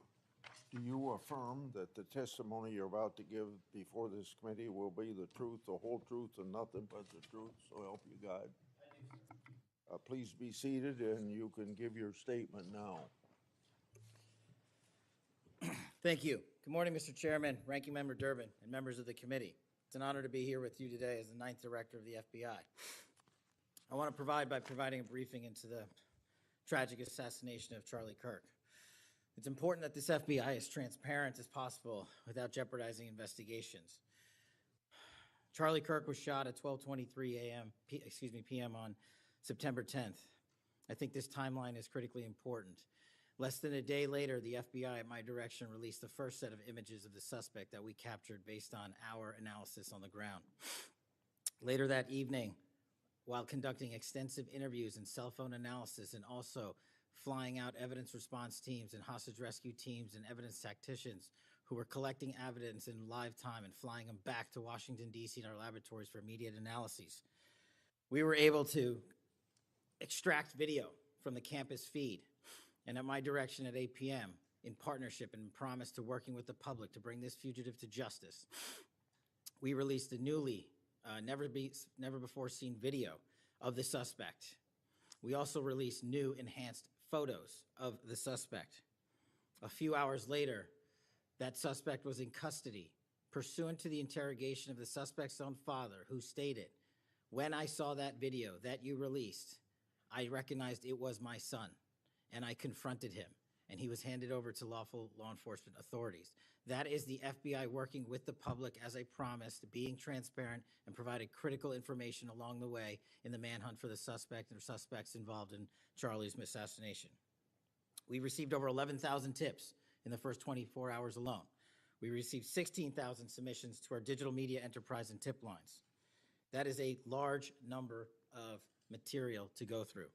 I want to thank President Trump and the Attorney General, Pam Bondi, for their unwavering support and commitment of resources to this and all investigations. I also want to especially thank our colleagues in Utah, the Governor's Office, DPS, and the sheriffs out there. State and local law enforcement partnership has been a cornerstone since I took over at the FBI, and it was no different here. And our teams in Salt Lake City, our SACs out there across the country, our lab technicians in Quantico, who raced to complete the evidence analysis so the public could have the answers they need. These people worked through the night without sleep for days on end. They are to be commended. They are not to be attacked. And many, many, many more people I don't have time to thank here today. But I do want to thank the American people especially. The mission of the FBI is for them and with them and by, with, and through them. And it's that mission and that ethos that I brought to this investigation and so many others, and that's why that suspect is in custody. We cannot do our job without the American public and credible reporting in the media, and that's why Tyler Robinson is in custody today, about to face charges. The last time I appeared before this committee was in January for my confirmation hearing. I told you then that if I were confirmed, I would provide and do everything I can to provide a safe and secure America. I promise to provide the courageous men and women of the FBI the tools and resources they need to crush violent crime and defend the homeland. I pledge myself to commit to full transparency, oversight, and accountability so we could restore the public's trust in the FBI. And that's exactly what I've done. Under this administration, the FBI has arrested more than 23,000 violent criminals. That's more than twice for the same time period from last year alone. 23,000, more than twice from the same time period last year. We've taken over 6,000 illegal firearms off the streets. That number is an exponential increase. We've identified and located more than 4,700 child victims. More than 4,700 child victims have been found by this FBI. That is a 35% increase from the same time period last year. 1,500 child predators have been arrested. That's a 5% increase from the same time last year. 300 human traffickers have been arrested. That's a 10% increase from the same time last year. Over 350 members of Tren de Aragua, foreign terrorist organization, have been arrested, and we have 42 ongoing cases. That is a 250% increase from the same time last year. Those are just some of the things the FBI is doing differently and better because we are leading the mission to crush violent crime and defend the homeland. We have also captured four top 10 fugitives from the FBI's top 10 most wanted list. To put that in perspective, that's the same amount I've captured in 7 months than my predecessor did during the entirety of the Biden administration. Those are real results, and the credit is to the men and women at the FBI. We've been able to achieve these results because the FBI recognizes violent crime doesn't just happen in Washington, D.C. That's why one of my first decisions as a director was to get the people, the Bureau's professional staff, out to the field. And we've done that with great speed. And every single one of your districts and states has received a plus-up of FBI personnel, agents, and special operators to the tune of almost 1,000. We did that because crime had unexpectedly and unacceptably exploded across the country. In fact, one of the stats that the American people should thank the FBI the most for is we are on track to have the lowest murder rate in modern American history. The lowest murder rate by double-digit percentages. A major factor in the drop of this violent crime is the FBI's flagship Operation Summer Heat. We use this initiative at the direction of the President and the Attorney General, surging resources to our major and mid-major cities across America, conducting intelligence-based operations to target the worst of the worst, to target the gangs, to target the transnational organizations, to target the TCOs, and to target the drug trafficking cartels. And we have taken them out city by city. There's a lot of work left to be done, but we're off to a great start. Just ask the citizens of Seattle, Miami, Memphis, Charlotte, Chicago, and so many more places. Specifically in New Orleans and Nashville alone, there has been an increase in the number of violent crime arrests by an average of 250% for each of those cities. And there has been a drastic reduction in crime across the board in mid-major cities across this country, thanks to the men and women of the FBI. How are we doing that? We are attacking the drug epidemic. We've seized nearly 1,000 kilograms of meth and cocaine off the streets of America. We've taken over 1,600 kilograms of fentanyl off the streets. Maybe one of the greatest achievements we have this year, 1,600 kilograms of fentanyl. That's a 25% increase from the same time last year. To put things in perspective, that's enough fentanyl to kill a third of the American populace, 115 million Americans. We're also going after the companies that manufacture these precursors overseas in places like mainland China and their cutting agents. In fact, this month in Cincinnati, we announced groundbreaking charges aimed at the individuals and businesses responsible for flooding these opioids and their precursors and cutting agents into the streets of America. And for the first time that I can remember, we are charging these businesses and enterprises, not just in America, but in mainland China, and seizing their operational necessity to have money by seizing their cryptocurrency wallets. We're also equally important to protecting the homeland. We know we have a no-fail mission. We're committed to keeping our nation safe from terrorism, cyber attacks, and foreign adversaries. Whether stopping threats inspired by foreign terrorist organizations or lone wolf actors or sponsored by hostile nation states. This year, we've already made nearly 60 counterintelligence arrests. 60 counterintelligence arrests this year alone is a 30% increase from the same time period last year for the CI work at the FBI. I'm proud when we can share our successes, such as when an espionage charge was brought against an active-duty U.S. Navy sailor caught spying for the People's Republic of China. But I want the American people to know the FBI is protecting the homeland from foreign adversaries in a way that will never make the news, and a lot of the good work that they do will never be able to discuss in this setting. We're working on cyber threats. We're attacking malware infrastructure, going after ransomware attackers, delivering a new partnership with the private public sector engagements we've taken with the companies who are attacked by these foreign adversaries and nation-state actors and individual enterprise rings from around the world. We are combating Salt Typhoon, Vault Typhoon, Flax Typhoon, and so many other ransomware and cyber threats this nation faces. We're also arresting people such as Tajik national in Brooklyn, who is suspected of sending tens of thousands of dollars to support ISIS. We're going after the new form of what I refer to as modern-day terrorism in America, 764 crimes that involve harming our children by going after them online, causing self-mutilation, suicide, sexual abuse, and steering them in the wrong direction. Currently, we have 3,500 international terrorism investigations. Specifically, we have in this country 1,700 domestic terrorism investigations, a large chunk of which are nihilistic violent extremism, NVE. Those who engage in violent acts motivated by a deep hatred of society, whatever that justification they seem is. The FBI has seen a 300% increase in cases opened this year alone versus the same time last year. In the last couple of months, the FBI secured a guilty plea for a man in Tennessee who attacked an energy facility with drones and explosives. We secured the indictment of a violent Sinaloa cartel faction leader in Chicago on narco-terrorism charges. Our folks in Sacramento collaborated with domestic and international partners to secure a guilty plea for a leader of a transnational terrorist organization who solicited the murder of federal officials. But the Bureau's job is not done. I'm committed to this transparency. Mr. Chairman, you alluded to our work with Congress.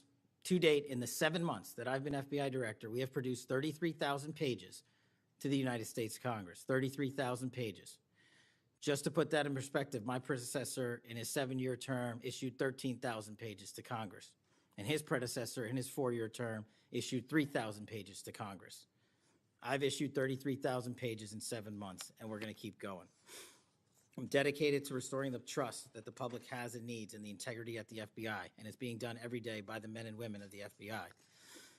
Now, I know that there's a lot of talk about Epstein, and I'm here to testify that the original sin in the Epstein case was the way it was initially brought by Mr. Acosta back in 2006. The original case involved a very limited search warrant or set of search warrants and didn't take as much investigatory material it should have seized. If I were the FBI director then, it wouldn't have happened. The search warrants were limited to small time periods to include 2002 to 2005 and 1997 to 2001. Mr. Acosta allowed Epstein to enter in 2008 to a plea and non-prosecution agreement, which then the courts issued mandates and protective orders legally prohibiting anyone from ever seeing that material ever again without the permission of the court. The non-prosecution agreements also barred future prosecutions for those involved at that time of those individuals. Still, this administration, at the direction of President Trump, has done more to turn over all the credible information we are legally able to do so, and we will continue to work with Congress to achieve that end. Under the direction of the President, thank you for your support for our mission to working to jointly deliver transparency and congressional oversight to the United States. Lastly, I want to close with the President's initiative here in Washington, D.C. as an example of what we're doing around the country. And I think our next city is Memphis. 21,000 arrests in D.C. with our federal partners, a huge decrease in violent crime, 60% decrease in gun crimes in Washington, D.C. in the last month, 74% decrease in carjackings in Washington, D.C. in the last month, 53% decrease in homicides in Washington, D.C. in the last month. The drugs are disappearing, people are freely walking around the states, and we're restoring the nation's capital to its glory. That work is through the interagency process that the FBI is proud to be a part of, and the initiative spearheaded by President Trump and the Attorney General. And perhaps most notably for investigations in Washington itself, it was the intelligence that the FBI gathered through our source network here in D.C. that helped us identify the suspects in the horrific murder of the D.C. intern Eric Tarpinian. We're proud to be a part of that investigation. We're proud to put the resources to bear of the FBI. And in closing, Mr. Chairman and members of the committee and Ranking Member Durbin, I'm honored to be the 9th director of the FBI. I'm not going anywhere. If you want to criticize my 16 years of service, please bring it on. Over to you.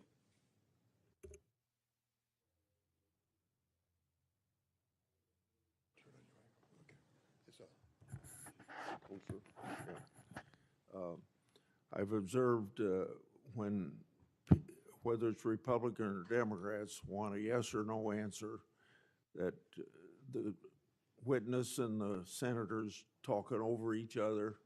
So I thought what I'd do this time, rather than have that happen, if there's something you don't get a chance to answer because of the demeanor of a Republican or Democrat senator, before we, when we get done with that questioner, I'd give you a chance to fill in if there's something you didn't get a chance to say.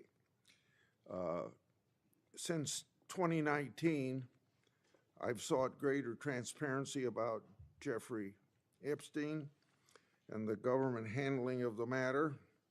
I've continued to investigate during this Congress. Director Patel, was Jeffrey Epstein an intelligence asset for the United States government or the foreign government? And if so, which agencies or governments? Mr. Chairman, I can only speak to the FBI as the director of the FBI, and Mr. Epstein was not a source for the FBI. Okay.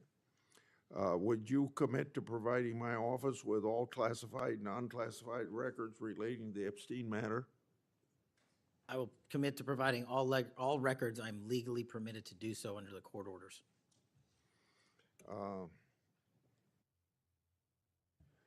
It seems to me that I accept your answer to my question, but the broader intelligence community ought to answer these questions as well. Victims deserve an answer. Regarding the initial FBI 1023 document that I made public last Congress, that document mentioned 1, text messages, 2, audio recordings, and 3, financial records that allegedly proved a bribery scheme with the Biden family and foreign interests. Regarding those records, did the Ray FBI make any effort to determine whether they existed? Did the Ray FBI make any effort to obtain those records? Not to my knowledge, Mr. Chairman. Since this matter hasn't been fully investigated, the FBI has an obligation to the public to do exactly that and figure out why it wasn't investigated. Next question. I've done a lot of oversight relating to sexual misconduct by the FBI agents. In fact, I believe this is something I discussed with Ray, one of his appearances before this committee. According to the FBI Inspection Division, it opened nearly 300 investigations based on sexual misconduct referrals between 2017 and 2024. According to whistleblowers, the Biden-Ray FBI totally dropped the ball on this question. One credible accusation of sexual misconduct is too many, of course. Are you committed to reviewing the Bureau's policies to ensure responsible responses to credible allegations of misconduct, that they're swift and adequately protect victims? Yes, Mr. Chairman. Relating to a similar subject, during child crimes and sexual misconduct related investigations, are any private sector companies less than cooperative with you? What improvements in information sharing need to be made to catch those criminals? Mr. Chairman, we can always do better with our private sector companies. I've reached out to the leaders of most of them, asking them to provide more material so that we can be responsive and take legal action and protect the youth of this country.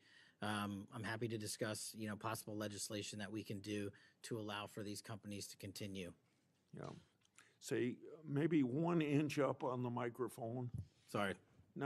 I think you're close enough, but I think it's just a little bit lower. When you raise your head, it's difficult to hear. Director Patel, since 2021, I've raised concerns about the Biden administration failure to properly vet Afghan evacuees. Director Gabbard informed my office that as of August 2022, approximately 1,600 evacuees located in the United States had ties to terrorism and other derogatory information.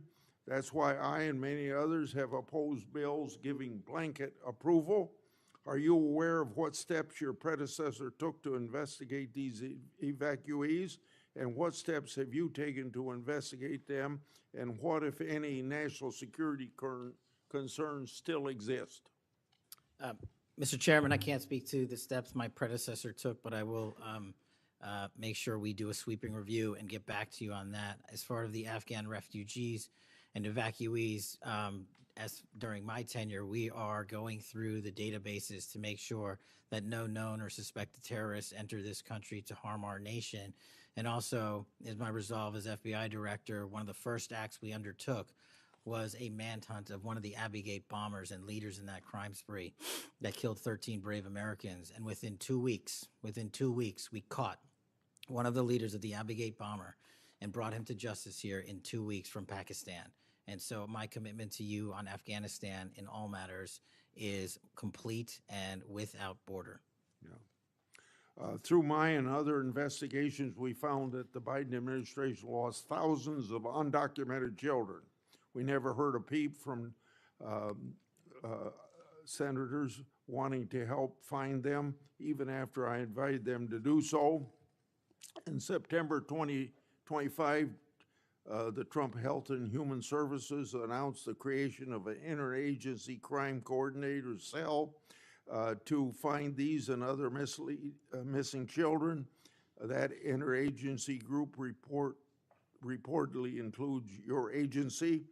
What resources and personnel have the FBI assigned to this new interagency effort, and what steps have the FBI taken to assist in locating missing children that the incompetent Biden administration lost? Protecting our youth is maybe the top priority for the FBI. As it specifically relates to your question, Mr. Chairman, as I stated, we've surged resources not just to this cell, but across the nation to our FBI's field office to locate children who have been trafficked, who have been victims of sexual abuse. And we have located 4,700 children in the 7 months since I've been FBI director. And that is a 35% increase from the same time period last year. And we're not stopping, and we're committed to doing that work on our tribal lands as well. And we are finding victims of child trafficking and child abuse every county and every district, and we're not going to stop. Okay.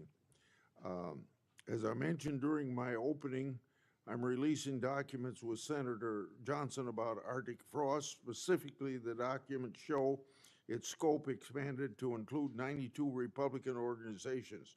From evidence that I've seen, it looks to me like another political hit job against Republicans. What steps has the FBI taken to make sure improperly predicated investigations and weaponizations like this don't happen again? The simple answer, Mr. Chairman, is the FBI will only bring cases that are based in fact and law and have a legal basis to do so. And anyone that does otherwise will not be employed at the FBI. We are doing a prospective and retrospective analyses of individuals who may have weaponized the department and the agency. And as I've committed to you during my confirmation hearing and my conversations with you, this FBI will not be weaponized anymore in either side of the aisle. In June of this year, I raised concerns about the FBI's use of restricted access and prohibited access systems. According to the FBI, quote, when search teams that exist in a prohibited access status cases are searched in Sentinel, the particular search will receive a false negative Sentinel search response, end of quote. Clearly, this is not only affects FBI agents, it impacts congressional requests and court cases, and the Biden administration used it to thwart oversight. How are you ensuring that restricted access and prohibited access files are produced to Congress during court cases? And have you identified any Biden family records in restricted and prohibited status? As I've committed to you with my transparency initiative, whether it's restrictive or prohibited, every single thing we can legally provide to Congress, we will. We've also restructured how these restrictive and prohibited cases are labeled and provided access to more people in the chain of command so that more people have knowledge of what these restricted and prohibited cases are, including myself and the deputy. Do you commit to providing any records that are available? I do, sir. You publicly said that your team, quote, found a room that Comey and others hid from the world in the Hoover building full of documents and computer hard drives no one had ever seen or heard of. That's a quote from you. I've received a whistleblower disclosure that the room contained some information kept outside the FBI record keeping. I also have been informed via a whistleblower disclosure that the room included materials related to Special Counsel Mueller, former Director James Comey, and other documents maintained outside of the FBI. Has the FBI now reviewed and analyzed those records? Has the FBI properly recorded the documents? And these records are clearly responsive to my, as well as my colleagues' congressional requests. What steps have you taken to ensure all responsive records are produced to Congress? That has to be my last question. What's supposed to happen is leadership at the FBI is supposed to, pursuant to the Records Act, correctly store these records at our Information Management Division, IMD. In this room, we found a plethora of hard drives, computers, hard documents, soft documents that were not so recorded, a voluminous amount of information. So we are continuously processing that information. So A, we subscribe to the Records Act and commit that those records will be kept permanently at the FBI. 2, we are reviewing those materials. A lot of those materials are related to ongoing investigations. And 3, we are on a rolling basis providing Congress the documents that we can, and we will continue to do so. Okay, thank you very much, Senator Durbin. Thank you, Mr. Chairman. Director Patel, in addition to the extensive purge of nonpartisan career FBI official reports indicate that dozens of remaining officials have been subjected to polygraph exams to test their loyalty. My understanding is that approximately 40 officials have been asked to sit for a polygraph during your administration, and several have been asked whether they have ever made negative comments about you. Director Patel, FBI agents pledge their loyalty to the Constitution of the United States, not you personally. What is the basis for requiring polygraph exams of your workforce and asking them if they've made negative comments about you? I don't know what reports you're referring to, Ranking Member, and I reject any reporting that has false information in it, so I'm not going to respond to that. As far as polygraphs go, generally they are always and always have been utilized at the FBI to track down those that leak sensitive information and have unauthorized disclosures to the media, and we will continue to use them to ensure the integrity of the FBI. Did any individual on your senior executive team, the director's advisory team, or who serve in the positions on the 7th floor receive disqualifying alerts on their polygraphs? Senator, I'm not going to get into the personnel discussions that were had on a polygraph. Those are private discussions, and many of them relate to ongoing investigations. Did you or Attorney General Bondi provide any individual with a waiver so they could remain employed after they received disqualifying alerts on their polygraphs? I'll have to get back to you. You don't remember that? No, sir. My priority is protecting the American public, not getting into the weeds of polygraphs. And to have a decent memory when you come before a committee. I'm happy to talk about all the good work the men and women of the FBI are doing, including provided the lowest crime rate in American history. If you want to talk about how to protect the citizens, Chicago has seen a 30% reduction in its murder rate because of the men and women of the And you FBI. take credit for I'll that? happily do that. You The take credit? interagency partners and the men and women of the Chicago PD have never been more Include powerful. local law enforcement, please. Have you ever seen my testimony across this country where I always lead with our interagency partnerships with state and local law enforcement? It is the pillar of what I am doing. And on the 7th floor, for the first time in FBI history, I have installed police officers and sheriffs right on my 7th floor to report to us every day what's going around the country on the street level, because that is a priority of the FBI and is the only way we are going to work. I don't take credit for anything, but I will defend the men and women of the FBI and the cops that help us get it done. You should. Director Patel, to your knowledge, did a whistleblower ever make a disclosure to Attorney General Bondi indicating that the New York field office was withholding Epstein-related records? I'm not familiar with that whistleblower. You know that there was such a whistleblower? I'm not familiar with that whistleblower. In response to the blowback she received, Attorney General Bondi also pushed the FBI to review approximately 100,000 Epstein-related records on an arbitrarily short deadline in March, and the FBI was directed to flag any documents that mentioned President Trump. Nothing came of that review until July, when DOJ and FBI released an unsigned memorandum stating there is no incriminating client list. Why was this July 7th memorandum unsigned? Would you prefer I've used AutoPen? Well, why was it The unsigned? memorandum had the insignia of the Department of Justice and the Federal Bureau of Investigation. And in our effort to secure transparency for the American people, because the 3 prior administrations had not done so, we conducted an exhaustive search of everything related to the Epstein cases, and we produced what was legally and permissibly able to be produced to Congress and the American public. So And did there's you a congressional did you- subpoena, and we're continuing to do You so. personally direct that investigation so that you would sign such a, Did I personally direct what investigation? of the Epstein records for any reference to President Trump? Again, you are citing reporting that I think is baseless. We conducted an investigation of the Epstein case files pursuant to the direction of the President of the administration to provide all credible information, and we are working with Congress pursuant to a congressional subpoena to turn over all the documents we can. All individuals. Who were at cited. DOJ and FBI was responsible for its drafting and conclusions? Many individuals at the Department of Justice and the FBI are There was responsible. no lead person? The Attorney General leads the Department of Justice, and I lead the FBI. So the Attorney General was responsible for that? The Attorney General leads the Department of Justice. Director Patel, much like you, Deputy Director Dan Bongino was a conspiracy theorist who built a lucrative career making inflammatory and unsubstantiated statements about the FBI that would be disqualifying in any administration that cared about nonpartisan law enforcement. For instance, Mr. Bongino called the placement of pipe bombs outside the DNC and RNC headquarters on January 6, quote, an inside job, and went on to say this was a setup, I have zero doubt, and whoever goes into the FBI, you better get an answer about why. Director Patel, you and Deputy Director Bongino are now leading the FBI.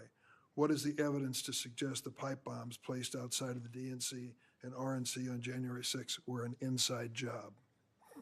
I appreciate the opportunity to discuss Director Bongino's mine record. So many on this committee and the media jettison our 31 years of public service Can prior you to answer the taking. question, sir? I'm answering the question.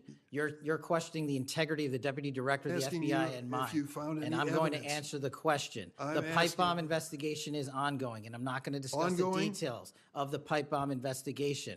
Mr. Bongino was a Secret Service agent for 15 years, a police officer for 5. I served this country in multiple administrations for 16 years. We were also private citizens, and we are now back in government service. And what we have the ability to do is set aside our personal beliefs to deliver the mission of justice for this country, and we're doing it day in and day out. And I find it disgusting that everyone and anyone would jettison our 31 years of combined experience that is now at the helm of the FBI, delivering historic results at historic speeds for the American people. So you have no evidence? I got a lot of evidence, and I'll give it to you when I can. Yeah, I'm looking forward to it. There's a New York Times story this morning about Chris Meyer. As I understand it, he was your personal pilot, at least for some period of time. Mr. Meyer has quite a record himself. Flew over 350 hours as an Air Force pilot on 3 aircraft types in Afghanistan.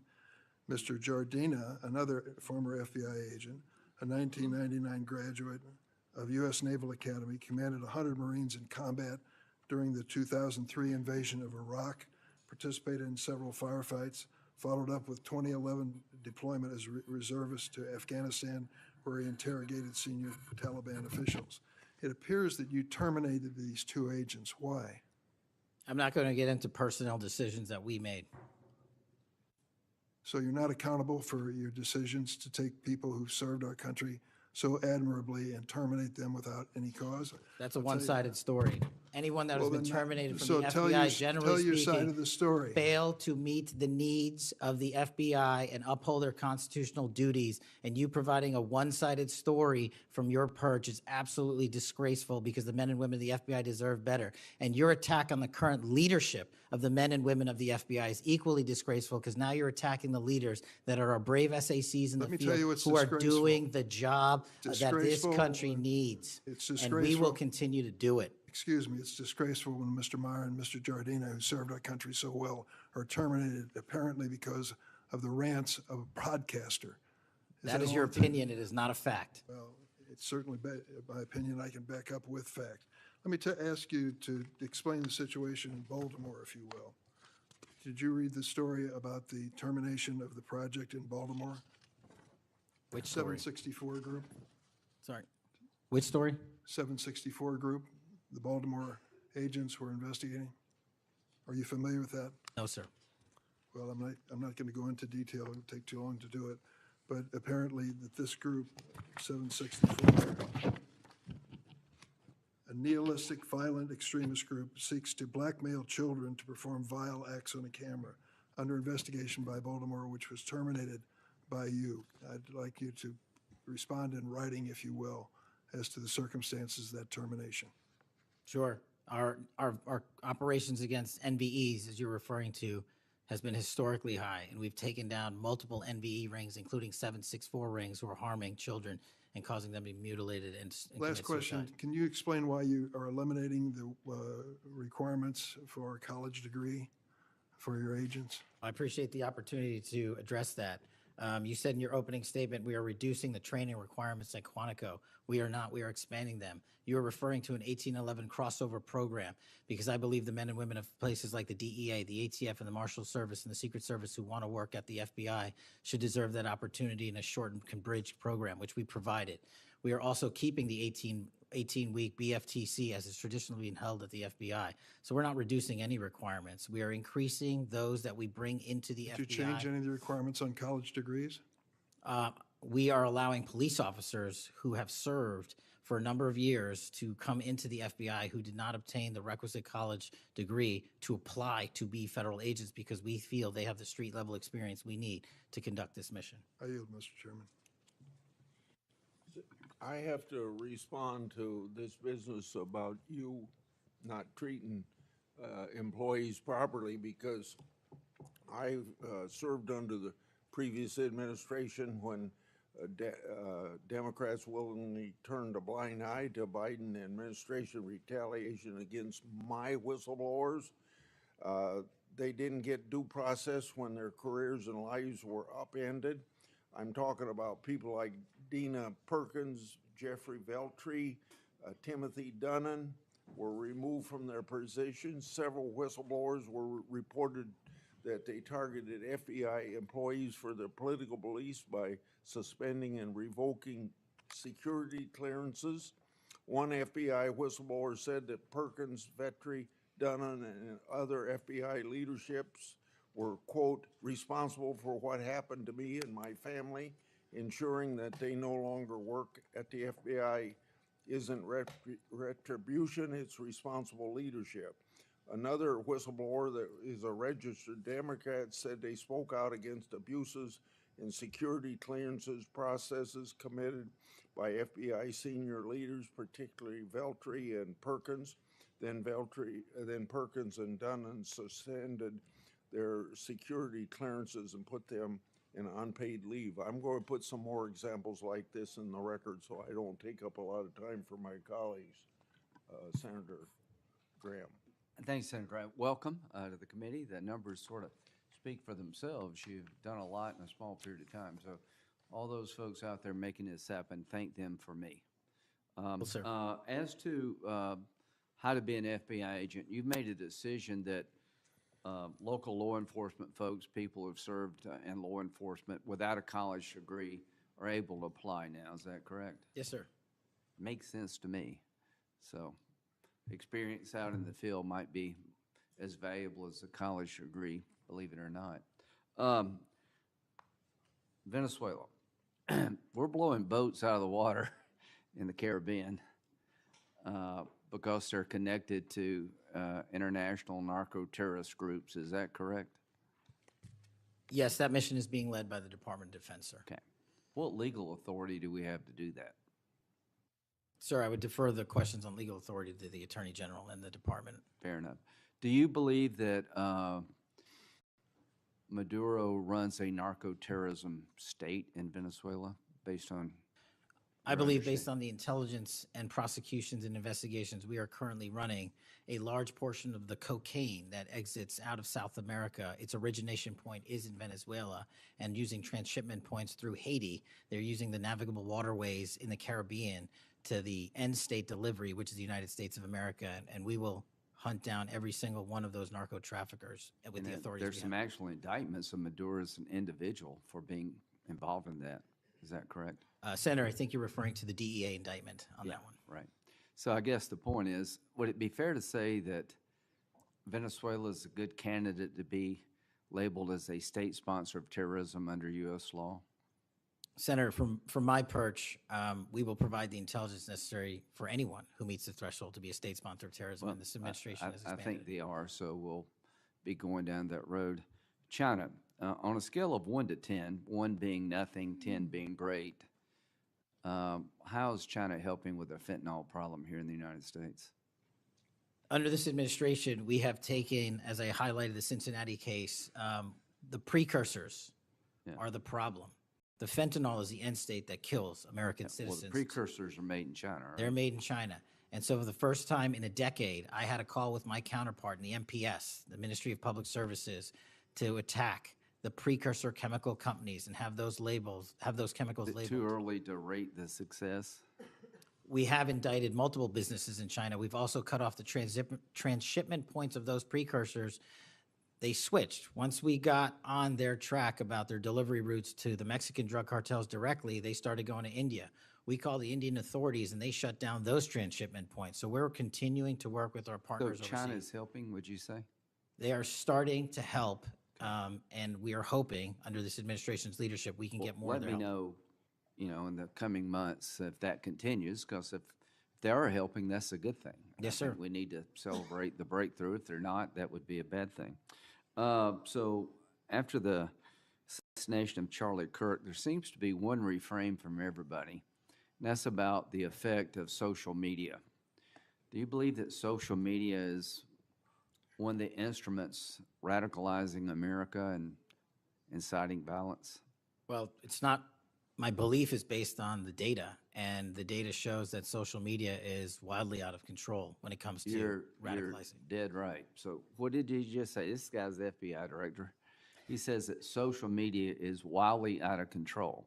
Now, free speech, we all agree with that, but you can't yell fire in the theater, right? Yes, sir.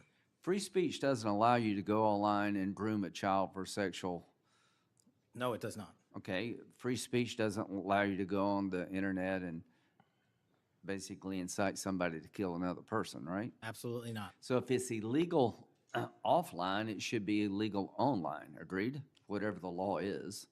Yes, sir. We Just had a- because you're online doesn't give you a get-out-of-jail-free card. No, sir. So if a parent is worried about a child being bullied on a website, what rights do they have under U.S. law? We have to balance the rights, as you said, Senator, of free speech versus those that encroach Is there upon any violence. law that can shut down one of these sites for bullying children or allowing sexual predators on the site? We are able to attack certain sites on the dark web. When it comes to the open internet infrastructure system, we have to reach a threshold to attack a company that only subscribes to violence. Can the parents sue that company? They can. They can? They can sue not the social media companies. That's what I'm talking They about. can sue the companies. No, I'm talking about the social media company that gives lives to this behavior. No, you're referring to Section 230, sir. Yeah. Would you advocate a sunsetting of Section 230 to bring more liability to the companies who send this stuff out?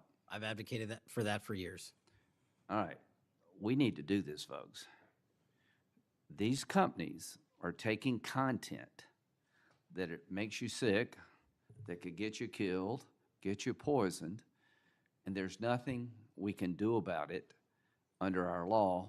A person can do about it because of Section 230. So if your child is being sexually groomed online or bullied online, and you go to the social media company and ask them to take it down, they refuse, you have like zero rights. How many images of sexually exploited children are purveyed every year on social media sites? The number is astronomical, and Senator, if I can just add one step to that analysis. Please. It's not just what's on social media that is quote unquote real. It's the introduction of artificial intelligence and Right. generative AI that is creating even more child sexually abused material and even more sexually violent acts online and mimicking people. Would you say that the way social media is structured today, really no accountability, 36 million images in 2023 of sexually exploited children, that this is a public health hazard? It is. Would you say that it's a mental health problem, particularly for younger people? It absolutely is. Do you agree that some of these sites are designed to be addictive? I think not only are some of these sites designed to be addictive, unfortunately, the reality is some of these sites are designed to generate income, and many people are generating income based on this illegal trade. Do you think it's now time for America to deal with this problem? I'm all in. I have been all in, and I'm happy to work with Congress to do so. Well, I tell you what, having the FBI director all in is great news for me, and I hope the committee will respond and that we'll be all in, trying to fix a problem that I think is doing a lot of damage to our country. When it comes to John Bolton, was there new evidence involved in the raid on his home? Sir, that investigation is very much ongoing. As you know, there was a raid of his house pursuant to a legal Was there a search warrant obtained to go in? Absolutely, sir. Okay. All right. We're looking to have that search warrant unsealed Okay. at the Yeah, appropriate I time. think that would be good, quite frankly. In December 2023, Director Wray said he sees blinking lights everywhere regarding to foreign terrorist threats against our homeland. How would you characterize the state of threats to our homeland by foreign terrorist groups? Foreign terrorist organizations have adapted and started utilizing online platforms, and so has the FBI. And so while they are adapting and expanding how they harm our country, we have as well. They have not stopped. There's been a resurgence in places like West Africa and elsewhere of foreign terrorist organizations, and also the newly emboldened drug trafficking organizations in Mexico. It's going to take a whole of government approach to get. Does type of program. Hezbollah fall within that group? Yes, sir. So Hezbollah is involved in not only terrorism, but narco-terrorism? Yes, sir. So do you consider Hezbollah a threat to the United States? Absolutely. All right, finally, do you have enough people Sorry. to do all this? Do you need more people? You're involved in a lot of things, and the numbers speak for themselves. You have FBI agents helping here in Washington, D.C. You have FBI agents helping in illegal immigration. That's good. You've got a chance here to tell us if you need more people. Seems to me that threat level of this country is pretty high right now. You got thousands of domestic terrorism cases. How many are being investigated? I think 3,500 off the top of my head. 3,500, okay. Anyway, it seems your plate's pretty full. I would urge you to get with your people, and if you think you need more people, now's the time to do it.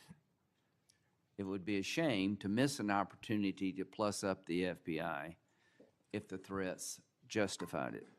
Will you look? I will look, sir. Okay, but are you comfortable you have enough people right now? Right now, I'm comfortable with the reallocation of agents and personnel outside of Washington, D.C. and plussing up states like South Carolina in double-digit numbers, and I'll get back with my team on this one. Thank you for your service. Senator Whitehouse. Boy, is my timing good. It is very good. Director Patel, welcome. Thank you, sir. When you were here for your confirmation, we talked about your so-called enemies list. It appears to me that there have been adverse actions of various kinds taken against about 20 of the 60 people on your enemies list. You've been in office for 7 months. At that rate, you've got 14 months until you've hit all 60. Can you explain that?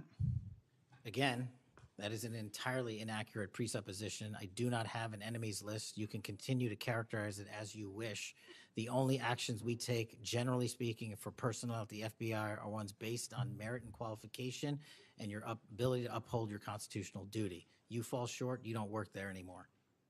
Well, there was a list. You don't like it to be called an enemies list, and it had about 60 names, and about 20 have had an adverse action. So those are, I think, pretty clear facts. Let me move on to your grand jury testimony, which we also talked about when you were here. I think you indicated that you understood that a witness in the grand jury is free to discuss afterwards whatever they told the grand jury. And you then went on to suggest, saying, I can't go into court orders granted by the DC District Chief Judge, and you want me to violate a court order. In those remarks, you fairly plainly suggested that there was a court order of some kind that somehow restricted or limited your ability to discuss your own testimony to that grand jury. Since then, that chief judge that you mentioned, Judge Boasberg, has written, and I'm quoting him here, Federal Rule of Criminal Procedure 6E allows witnesses like Patel to divulge the contents of their testimony, meaning that nothing was preventing him from doing so before the committee. Can we confirm here today that there is no court order of any kind that limits your ability as a witness before the grand jury to discuss your own testimony to that grand jury? We can confirm that pursuant to my action, that grand jury testimony has been released, the transcript.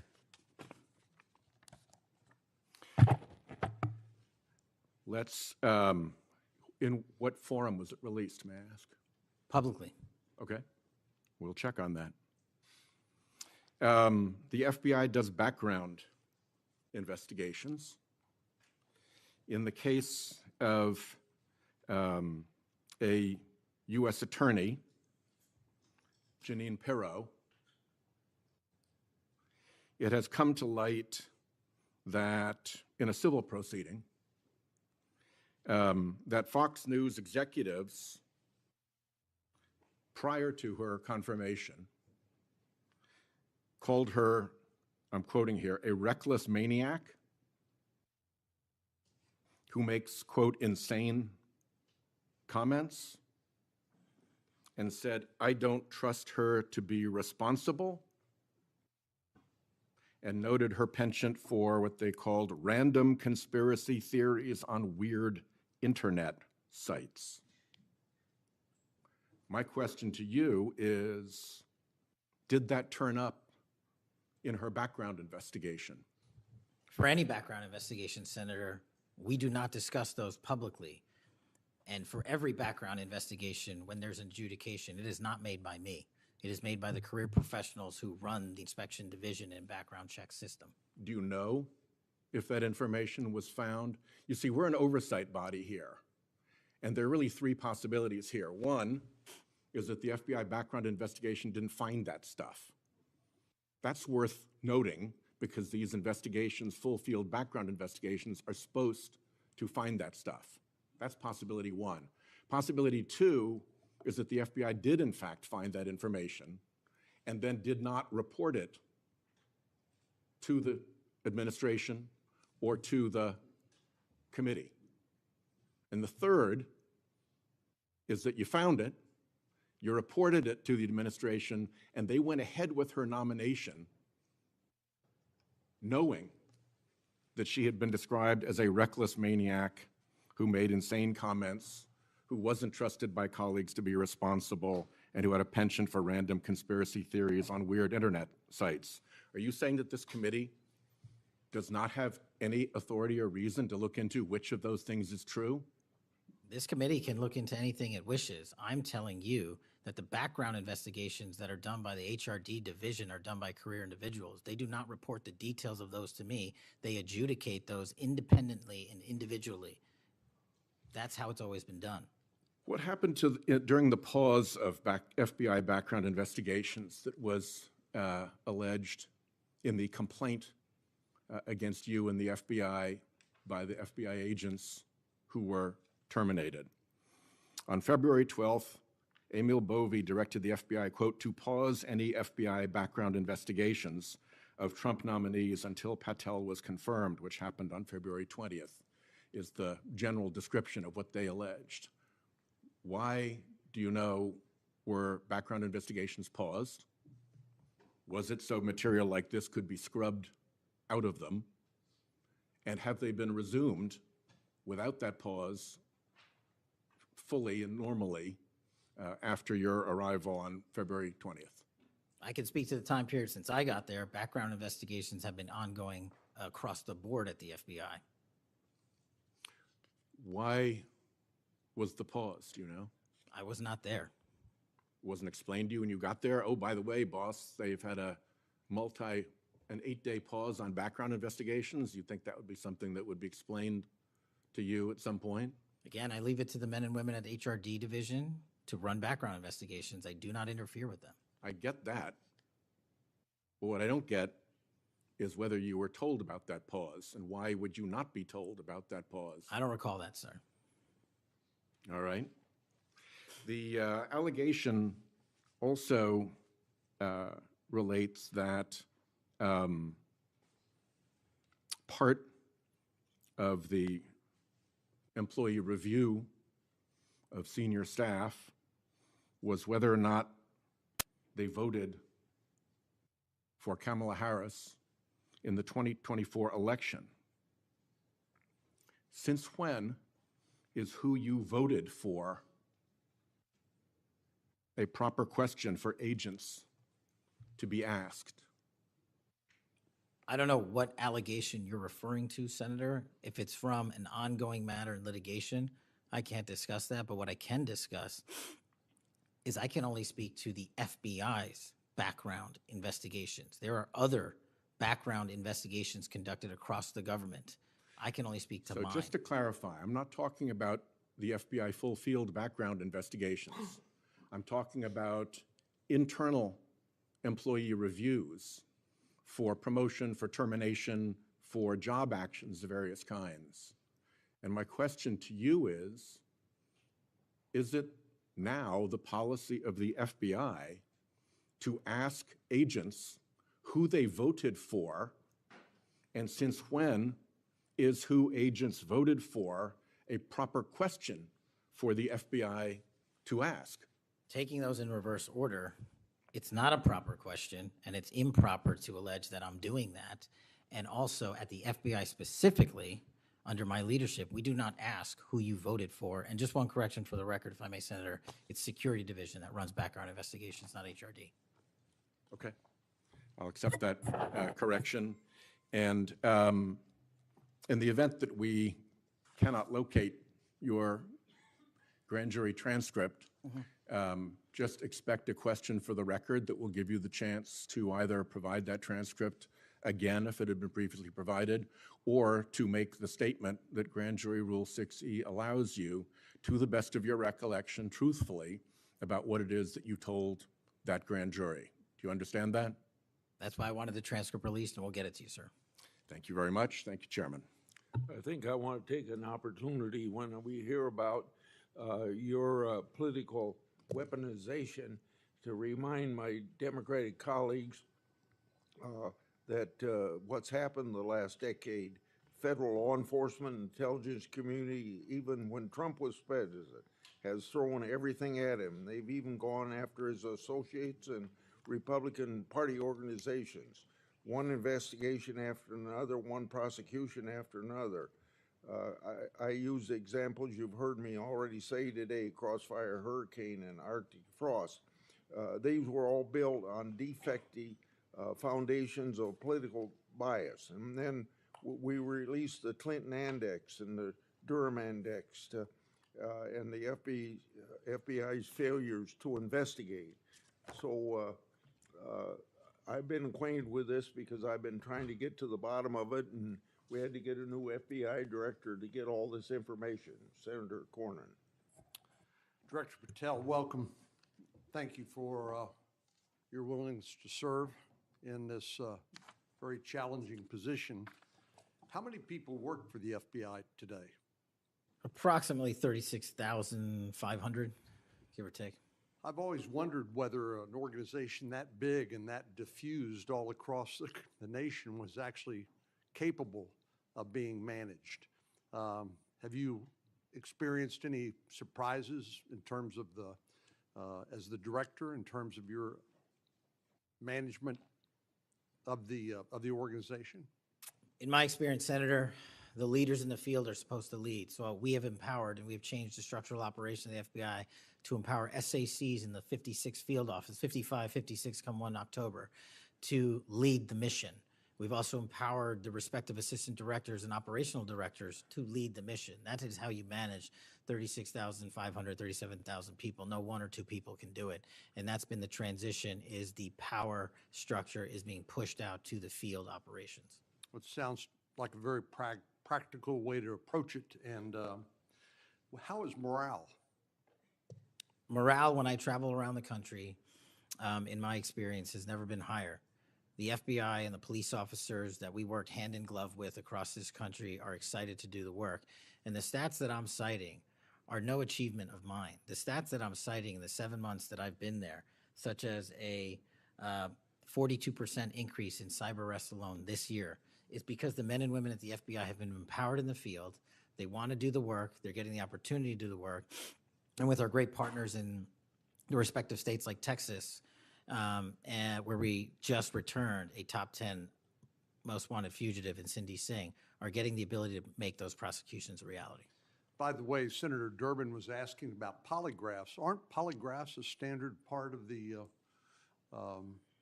standard test given to people with security clearances across the intelligence community? They are. As a condition to maintaining your security clearance? I believe they are.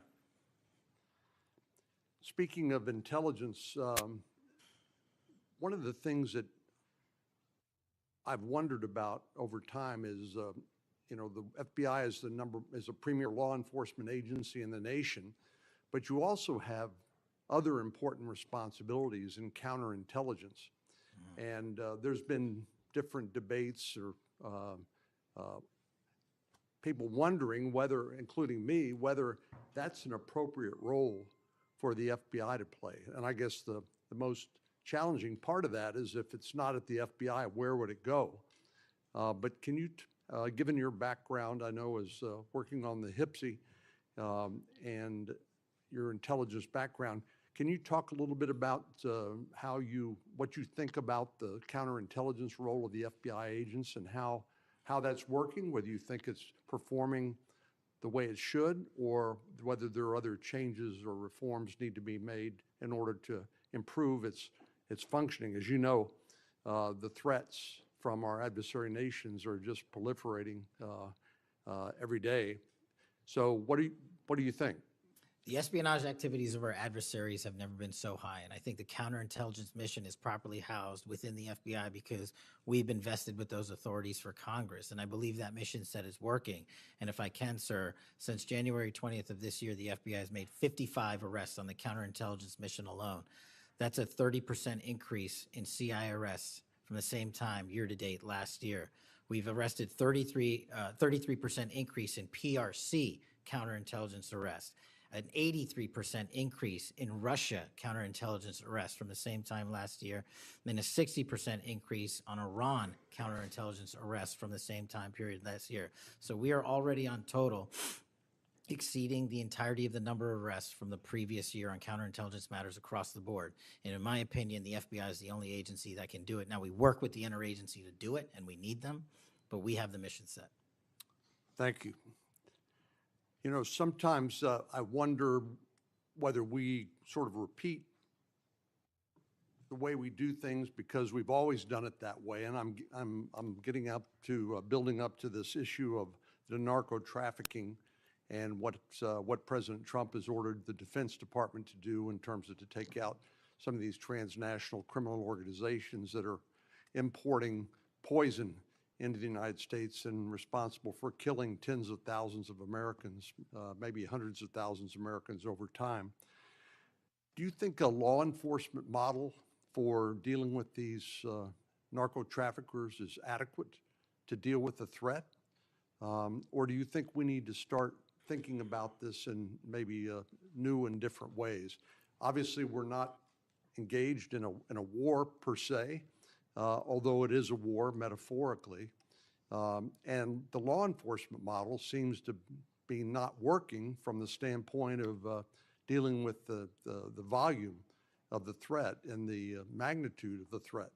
Do you think we need to start thinking about how do we deal within constitutional legal parameters to deal with this problem in a different way to be more effective in protecting the American people? Absolutely. And the way to analogize this and why I've advocated for the designation, and I'm thankful that the Trump administration has designated these cartels and narco traffickers as foreign terrorist organizations, is because we must treat them like the foreign terrorist organizations post 9/11. We must treat them like the Al-Qaedas of the world because that's how we're operating. And just treating them with law enforcement capabilities alone was wholly insufficient to wipe out the targets in their entirety. They always had the next man up philosophy. If you take out the leader, they got 10 guys behind him. But in order to eliminate, and that's the key, eliminate the drug trade and eliminate the pouring into this country of narcotics, we have to use our authorities at the Department of War and the intelligence community to go after the threat like we did terrorists when we were manhunting them. And now we have that ability, and we're seeing that in live time, whether it's on the strike on the boat or going down into Mexico and working with our Mexican authorities with these intelligence assets to say we've located not just the person in charge, the cadre in charge, but the entire network. And we are now able to dismantle that entire network. It's going to take time. The manhunt after 9/11 took some years, and this is going to be a years-long mission. Well, I'm glad you mentioned the counterterrorism mission because we've had a lot of experience, the U.S. government writ large, with dealing with terrorism in the Middle East and elsewhere. And obviously, some of our friends and allies, like Mexico, for example, are very sensitive about sovereignty and being able to control what happens on their territory. But yet we're beginning to see more and more cooperation, as you point out, in that regard. And so in your opinion, has the counterterrorism model, have the lessons learned by the U.S. government writ large, are they being aggressively applied? Are there other things we need to do to make sure that those skills, those lessons learned are applied more broadly to the threat of narco trafficking? I can only speak to the FBI. We are applying all of them to our the CT mission set to the CN mission set, and we're using the new authorities given to our intelligence community partners in the Department of War to combine these collective efforts and in a new way, meeting together and creating an interagency process that gets after the threat dynamic. And whether that's a kill operation, a capture operation, a surrender operation, or a host nation takedown, like we did with the counterterrorism mission sets in Afghanistan, in Iraq, in Pakistan, and elsewhere, we are applying that to the drug traffickers in Mexico and Venezuela and Colombia. Thank you very much. Thank you, Mr. Chair. We have seen too much political violence in this country. We all know that. Just last week, Director, your friend Charlie Kirk was gunned down on a college campus. I'm sorry for your loss. In Minnesota, only 2 months ago, a madman took the life of my friends, Melissa and Mark Hortman, shot Senator John Hoffman and his wife Yvette a combined 17 times. And evidence indicates that he would have killed a lot more if law enforcement hadn't intervened. Just last month in my state, we were again shook to the core when little kids were shot down through stained glass windows in Annunciation Catholic Church in Minneapolis. And while the victims weren't politicians in this case, they were 6-year-olds and 8-year-olds, the manifesto that the shooter left behind was political. But in the words of your own federal law enforcement, this person was an all-purpose hater. Went after blacks, Hispanics, the president, Muslims, Jews, nearly everyone. And this happened during the first Mass of the year for these kids. They were excited to see their friends, meet their new teachers, and 2 children, 8-year-old Fletcher Merkel, 10-year-old Harper Moisky, were murdered. 21 other people injured, some of the kids, 18 kids, severely. Fletcher was just starting 3rd grade. He loved his family, his friends. He loved fishing and cooking. In his dad's words, any sport he was allowed to play. Harper, the other child, we celebrated her life this Sunday, thousands of people. Her parents described her as bright, joyful, and a deeply loved 10-year-old whose laughter, kindness, and spirit touched everyone that she knew. We've heard the words of young children who were saved because 12-year-olds laid on top of them, or a kid with disabilities who was paralyzed, whose teacher pulled him out of the wheelchair, threw him under the pew, and laid on top of him. We do thank the local FBI director and the local U.S. Attorney's Office for their work in both of these cases, the Hortman case and this. But I did want to focus on one local law enforcement moment that I'm not sure has made with all the news going on in Minnesota. When the first 911 call, and you've heard about other places where this waited and waited, the first 911 call was made at 8:27 a.m. The first officer was on the scene just 4 minutes later, local Minneapolis police, at 8:31 a.m. The Chief O'Hara, shared with me the actual numbers. Listen to this. Over 20 people were in ambulances just 14 minutes, all of them, after the police got on the scene. 14 minutes after the first call. Tourniquets, stretchers, and they got them all to Hennepin County Medical Center or Minneapolis Children's Hospital. And I think it is worth looking at what happened there, because one of the dads whose daughter was severely injured, still in the hospital, that I met on Sunday, told me that there is absolutely no way his beautiful daughter would have survived if police hadn't been there. So it is worth looking at for all of us. So my focus on behalf of these parents, because I promised I would do this on Sunday, was just to figure out how we can do anything to stop this from happening again. So expanded background checks, ghost gun bans, every shooting is different. Raising the minimum age to purchase an assault weapon, even if we're not going to ban them, I favor banning them. But that's one idea that's out there when so many of these shootings Our people are 18, 19, 20, 21. The one at Annunciation Church was 23. Both shooters in Uvalde and Buffalo had just turned 18 when they purchased the assault weapon bans. I'm not saying any one of these things would prevent every single shooting, but I really ask everyone to look at these. We also need to tackle social media, and I really did appreciate Senator Graham's questions. I think we have to protect free speech and not engage in censorship. But for years, I have supported repealing Section 230, which was made when these companies were little companies starting up in garages. And I think it is one way to get at making this better environment online and preventing violence. So my first question is on the assault weapon ban. Do you think that would be helpful in reducing gun deaths, Director? Senator, if I may, I want to answer the question, but thank you for your remarks. Especially it relates to my friend Charlie, and I share and relay my remarks, my sentiments to you. Minnesota has suffered untold tragedy in these last few months, and whatever creativity we can use to eliminate even just one shooting, one horrific death, I am in favor of engaging with Congress fully to do. I don't have the answers. I don't know what will eliminate it in its entirety, but I'm willing to engage and explore new ways with you, Senator. Okay, thank you. And so, assault weapon ban, what do you think? Senator, I think there are instances on this legislation that could prevent future attacks, but I'm not going to weigh into the creation of legislation. Could you also look at, and I favor just assault weapon ban, not getting these guns in the hands of people that shouldn't have them, but could you look at the numbers on the ages? Yes. Because from 18, even going from 18 to 21, which wouldn't have prevented the shooter in Annunciation Church from purchasing that gun. He purchased several the same day. Over 100 rounds were fired from the assault weapon through the stained glass windows. So if you went up to 25, it would have stopped that immediate purchase and probably saved the lives of these kids. But if you go to 21, that is the same age that already applies to purchasing handguns from federally licensed dealers. So I prefer another approach, but I was hoping that our Republican colleagues would at least look at that, given Uvalde, Buffalo, and some of these other mass shootings, trying to be practical, but thinking that it could make a major difference. Strengthening background checks, could you also look at that? And then banning ghost guns and bump stocks. What do you think of that?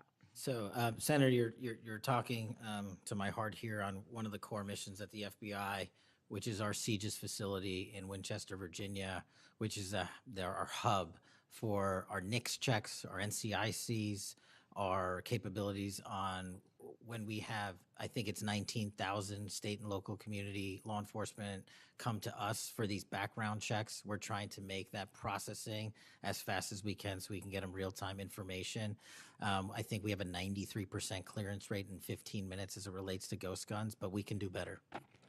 All right, well, just if you could get back to me on all those and talk to the White House.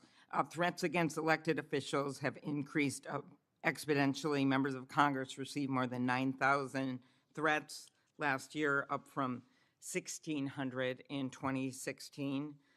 There's been a lot of talk about the rhetoric and the like. And if we want to move forward on things like Section 230, or even look if we can do anything on guns, I do think we're going to have to be honest about this all-purpose hater issue, and it has bothered me, this thing, we're going to go after this group, we're going to have to go after this group. I just want to, for the record, show that the murder of Speaker Hortman and her husband, it was Democratic lawmakers on his list. He went to the ones whose addresses he had, by the way. Planned Parenthood was on the list, as were businesses and law firms, doctors. I already mentioned the ones with the Catholic Church shooting. So it is not just as the radicals on the left, what's a quote from the president, are the problems, or destructive movement of left-wing extremism that Vice President Vance said. According to the Anti-Defamation League, last year all the murders were committed.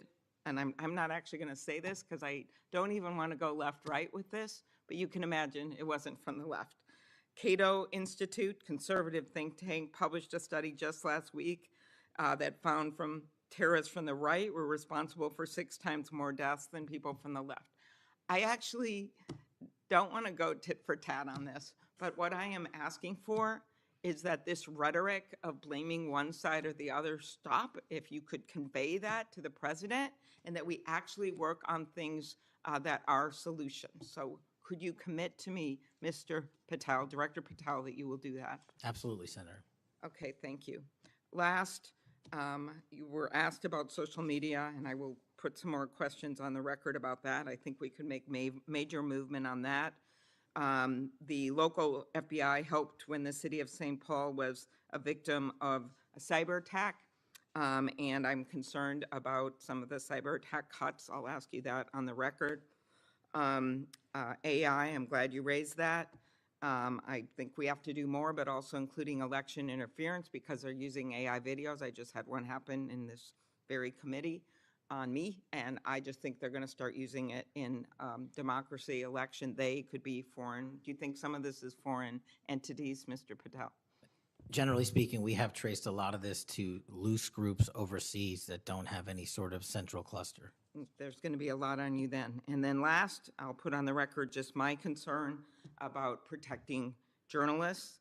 The new guidance that came out of the department. Have you deployed any FBI resources to investigate members of the media for activities related to news gathering, reporting, or reporting on government whistleblowers, something near and dear to the chairman's heart? The only time we would involve an investigation of a journalist if they've conducted or committed an allegation of separate criminal activity, most prominently leaks of classified information. Thank you. Senator Hawley. Thank you very much, Mr. Chairman. Director Patel, good to see you. Thank you for being here. You're leading the FBI at a very critical time for that agency and also a critical time for our country. And I want to start by talking to you about the tide of violence that we have seen, ideological violence against people of faith, particularly Christians. You just think here, take a rough catalog. Just in the last couple of years, we've seen shooting at the Covenant School, Christian school in Nashville. We've seen school shooting at the Annunciation School. We've seen church shootings multiply. We've seen acts of crime and violence, vandalism, arson against churches and parishes all across the country. And then, of course, last week, Charlie Kirk, who said, "I want to be remembered for my courage, for my faith," was shot on a college campus. Let me just start with the assassination of Charlie Kirk. Is the FBI, and I appreciate the tremendous work the FBI has done in this investigation, is the FBI investigating the Kirk assassination as part of this broader pattern of anti-religious, anti-Christian violence? We are investigating Charlie's assassination fully and completely and running out every lead related to any allegation of broader violence, and we're producing results on that we'll disclose when appropriate. Good. I'm glad to hear that. Let me just ask you a few questions about that if I could. Sure. Reports have suggested that the FBI is investigating a broader network of groups that may have had some knowledge of the shooter's plans. Can you give us any details on that, following up what you already said in public? How's the FBI working to find other potential accomplices, folks who may have known about the shooter's plans, folks who may have encouraged him? Any update on any of that? So in terms of what we do for an interrogation perspective, we go and reach out to the family and community immediately. And we've conducted those investigations and interrogations with local law enforcement, and we're continuing to do that because those closest to the suspect are going to hopefully know the most about the suspect and his beliefs and his ideology. On top of that, unfortunately, it has been leaked that there was a Discord chat, and for those unfamiliar with it, it's a gaming chat room online that the suspect participated in. So what we're doing, we've already done, is serve legal process, not just on Discord, so that the information gathered is sustained and held in a evidentiary posture that we could use in prosecution should it be decided to do so. And we're also going to be investigating anyone and everyone involved in that Discord chat. Okay, very good. I see the public reports that the Discord thread had as many as 20 additional users. It sounds like you're trying to run down all of that to see if that's accurate, who else may have been on that thread, what they may have known. Is that fair to say? It's a lot more than that, and we're running them all down. It's a lot more than 20? Yes, sir. And you're running all of that to ground? Every single one. Yeah, fantastic. Let me just turn to the broader question here of anti-religious, anti-Christian violence. Let me just give you a few stats that I'm sure that you're all too familiar with. Every person of faith in America certainly is. Major report this past year found that there have been over 400 instances of hostility against churches in the United States in the year 2024. Those included arsons, bomb threats, shootings, and firearm incidents. Another organizational report found that there were 500 attacks on Catholic parishes alone. So that number 415, that's all Christian churches in 2024. Another organization found 500 separate attacks on just Catholic parishes since May of 2020. Of course, we have the Covenant school shooting, the Annunciation school shooting in Minnesota, where 2 children were shot dead as they were praying in a pew. Here's my question. What is the FBI doing to take on this rising tide of violence that seems to be motivated by anti-religious hatred? Specifically, sir, we have 60 anti-Catholic hate crime incidences reported to us that are being investigated. Publicly, I can tell you we have 5 hate crime investigations with anti-Catholic bias ongoing currently in the states, in the cities of Kansas City, Louisville, Houston, Nashville, and Richmond. That's what I can say publicly, but any ideologically based attack against any faith, as a man of faith myself, will not be tolerated, and the full resources of the FBI are committed to all of it. Are you investigating any domestic cells that instigate or encourage or fund or in any way support attacks on churches or other houses of worship? Senator, you raise an incredibly important point that most people don't look at. I've always said we follow the money, and whether it's terrorism or attacks based on ideology or attacks on institutions of faith or people of faith, someone's paying for it, and we are reverse tracing those steps. We are not stopping at the perpetrator themselves. We are reverse engineering to hold those accountable in our investigations to who funded them and knowingly funded them, and we will bring the appropriate steps against them with our partners at DOJ. Good. I'm glad to hear that. We look forward to hearing reports on that progress. Yeah. Sorry about that. Let me just ask you this in the same vein, Director. Since the Dobbs decision, the FBI has advertised $25,000 rewards for information on attacks on abortion clinics. Will the FBI similarly offer rewards for information on attacks of houses of worship?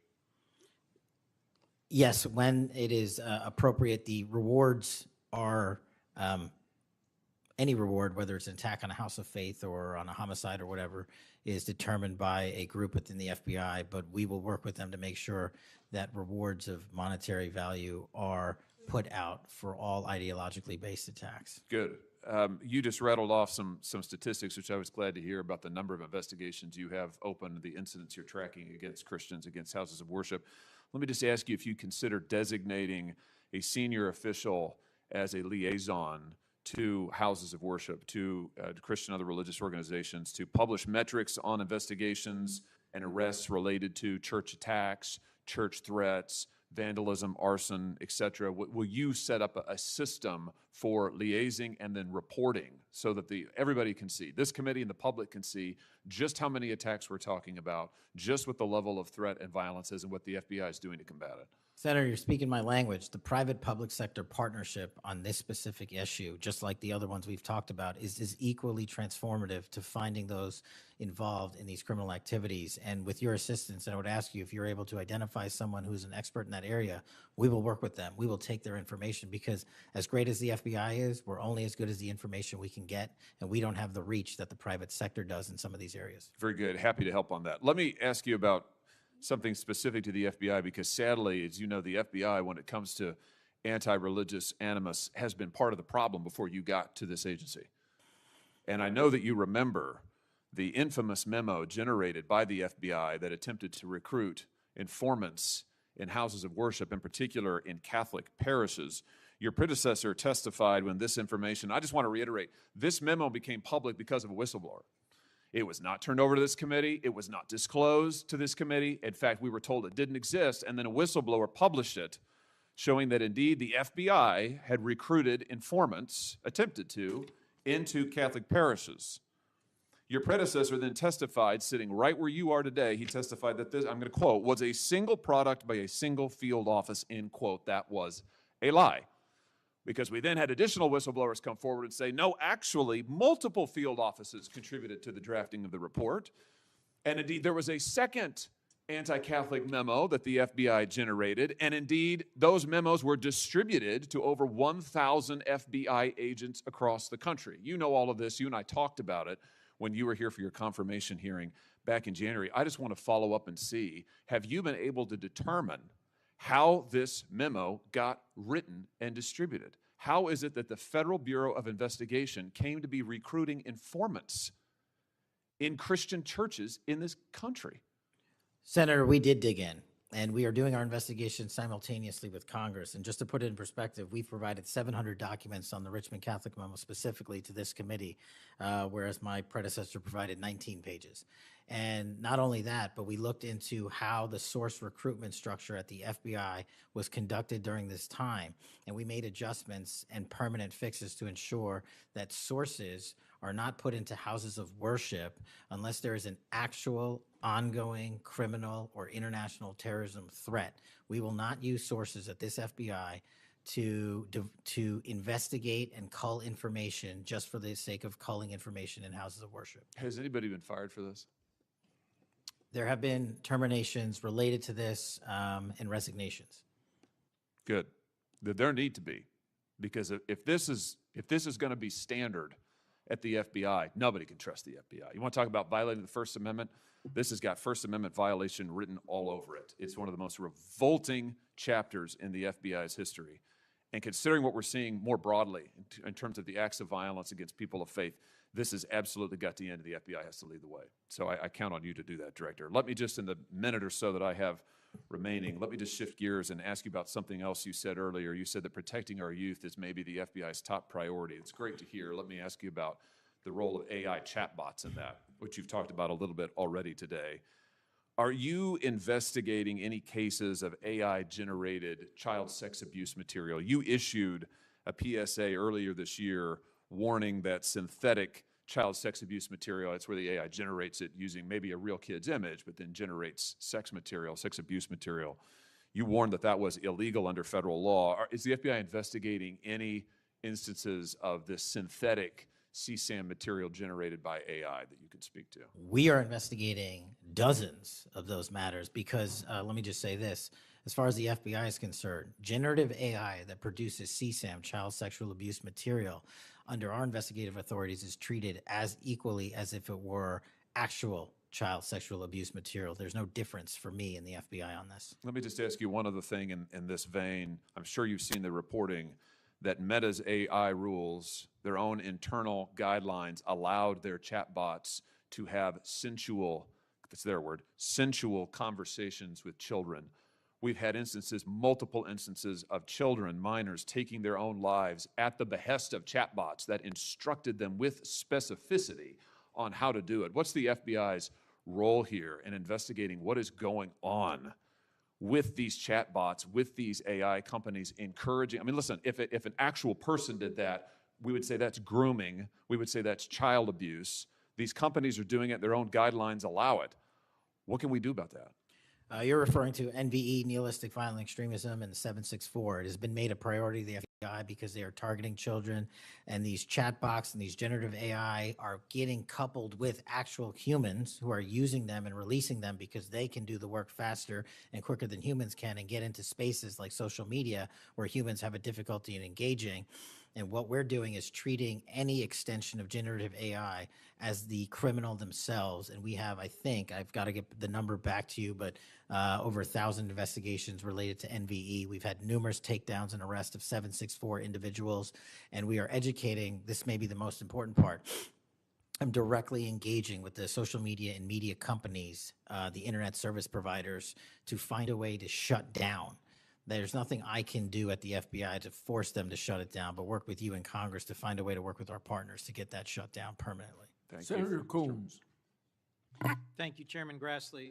Thank you, Chairman, for calling this hearing. I'm grateful we're continuing this committee's long tradition of oversight, and in particularly today, oversight of the FBI. Director Patel, thank you for being here. There's a number of issues I hope that we can speak to. I want to start by reading something you said to me during your confirmation hearing under oath.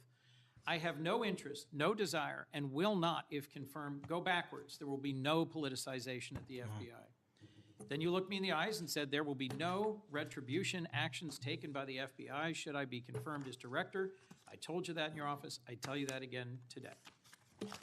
I'm concerned that that's not what's happened, that since you took over as director, you've cleaned house or forced out senior leaders across the Bureau, in particular targeting those that worked on investigations of President Trump. The former acting director has just sued you for firing him for political reasons. So did a leader in the DC field office. And the well-respected leader of the Salt Lake City office was pushed out last month, leaving that office shorthanded at a particularly difficult time. I'm worried that these actions compromise the Bureau's ability to keep Americans safe. Hundreds of agents have resigned. You are lowering application standards to fill vacancies. You've reassigned large numbers of agents to work on immigration and street crime, issues other law enforcement agencies can handle, perhaps more effectively with the FBI, but I'm concerned that this compromises the Bureau's ability to address national security risks, uniquely its capability. In fact, you've shut down the Office of Integrity and Compliance, which makes sure that agents act in a lawful and ethical way, and reassign staff away from domestic terrorism investigations exactly at a moment I think we are all concerned about it. I also have to ask, you came before the Appropriations Committee in May and told us you wanted a $500 million budget cut for the FBI, literally an effort to defund the police. I am grateful for the work of the men and women of the FBI. They've done great work this year in Delaware, partnering with the Dover Police Department to support human trafficking victims, partnering with the Middletown Police Department on armed robbery and carjacking. And it's urgent, I think, that we fix the direction and the prioritization within the FBI. And I wish we could focus on those efforts today. But I'm seeing an FBI leadership more focused on social media clout and on political revenge than on fighting crime. Director, have you ever ordered that an FBI employee be terminated because he or she worked on an investigation into President Trump? Senator, thank you. One quick correction for the record. There's 280 NV investigations. I gave the incorrect number to Senator Hawley. Thank you. Understood. As far as a lot of your statement, I disagree with it, and I'm happy to address it. But the only way, generally speaking, an individual is terminated at the FBI is if they have violated their oath of office, violated the law, or failed to uphold the standards that we need them to have at the FBI. So those who say that they've been fired because of working on investigations into President Trump are lying or misrepresenting? Well, those matters are alleged in litigation, which is ongoing, so I can't comment on those specifically. Could you comment on why you fired former acting FBI Director Driscoll? I can't because it's ongoing litigation. Could you say now definitively under oath that the rank and file agents who were assigned to work January 6 cases will not be terminated because that's what they were assigned to do? I've said it before and I've said it again. Your case assignment, as I was given case assignments when I was a young prosecutor, does not dictate your career or your termination. Thank you. Then let me go to the appropriations question. In May, you testified before the subcommittee on which I serve, defending the president's request that we slash the FBI's budget by about $500 million. The day before, you testified the opposite in front of the House. Where are we in terms of the budget request? Senator Graham earlier said if you're requesting more funding for more agents, let us know. We're nearing the end of the fiscal year.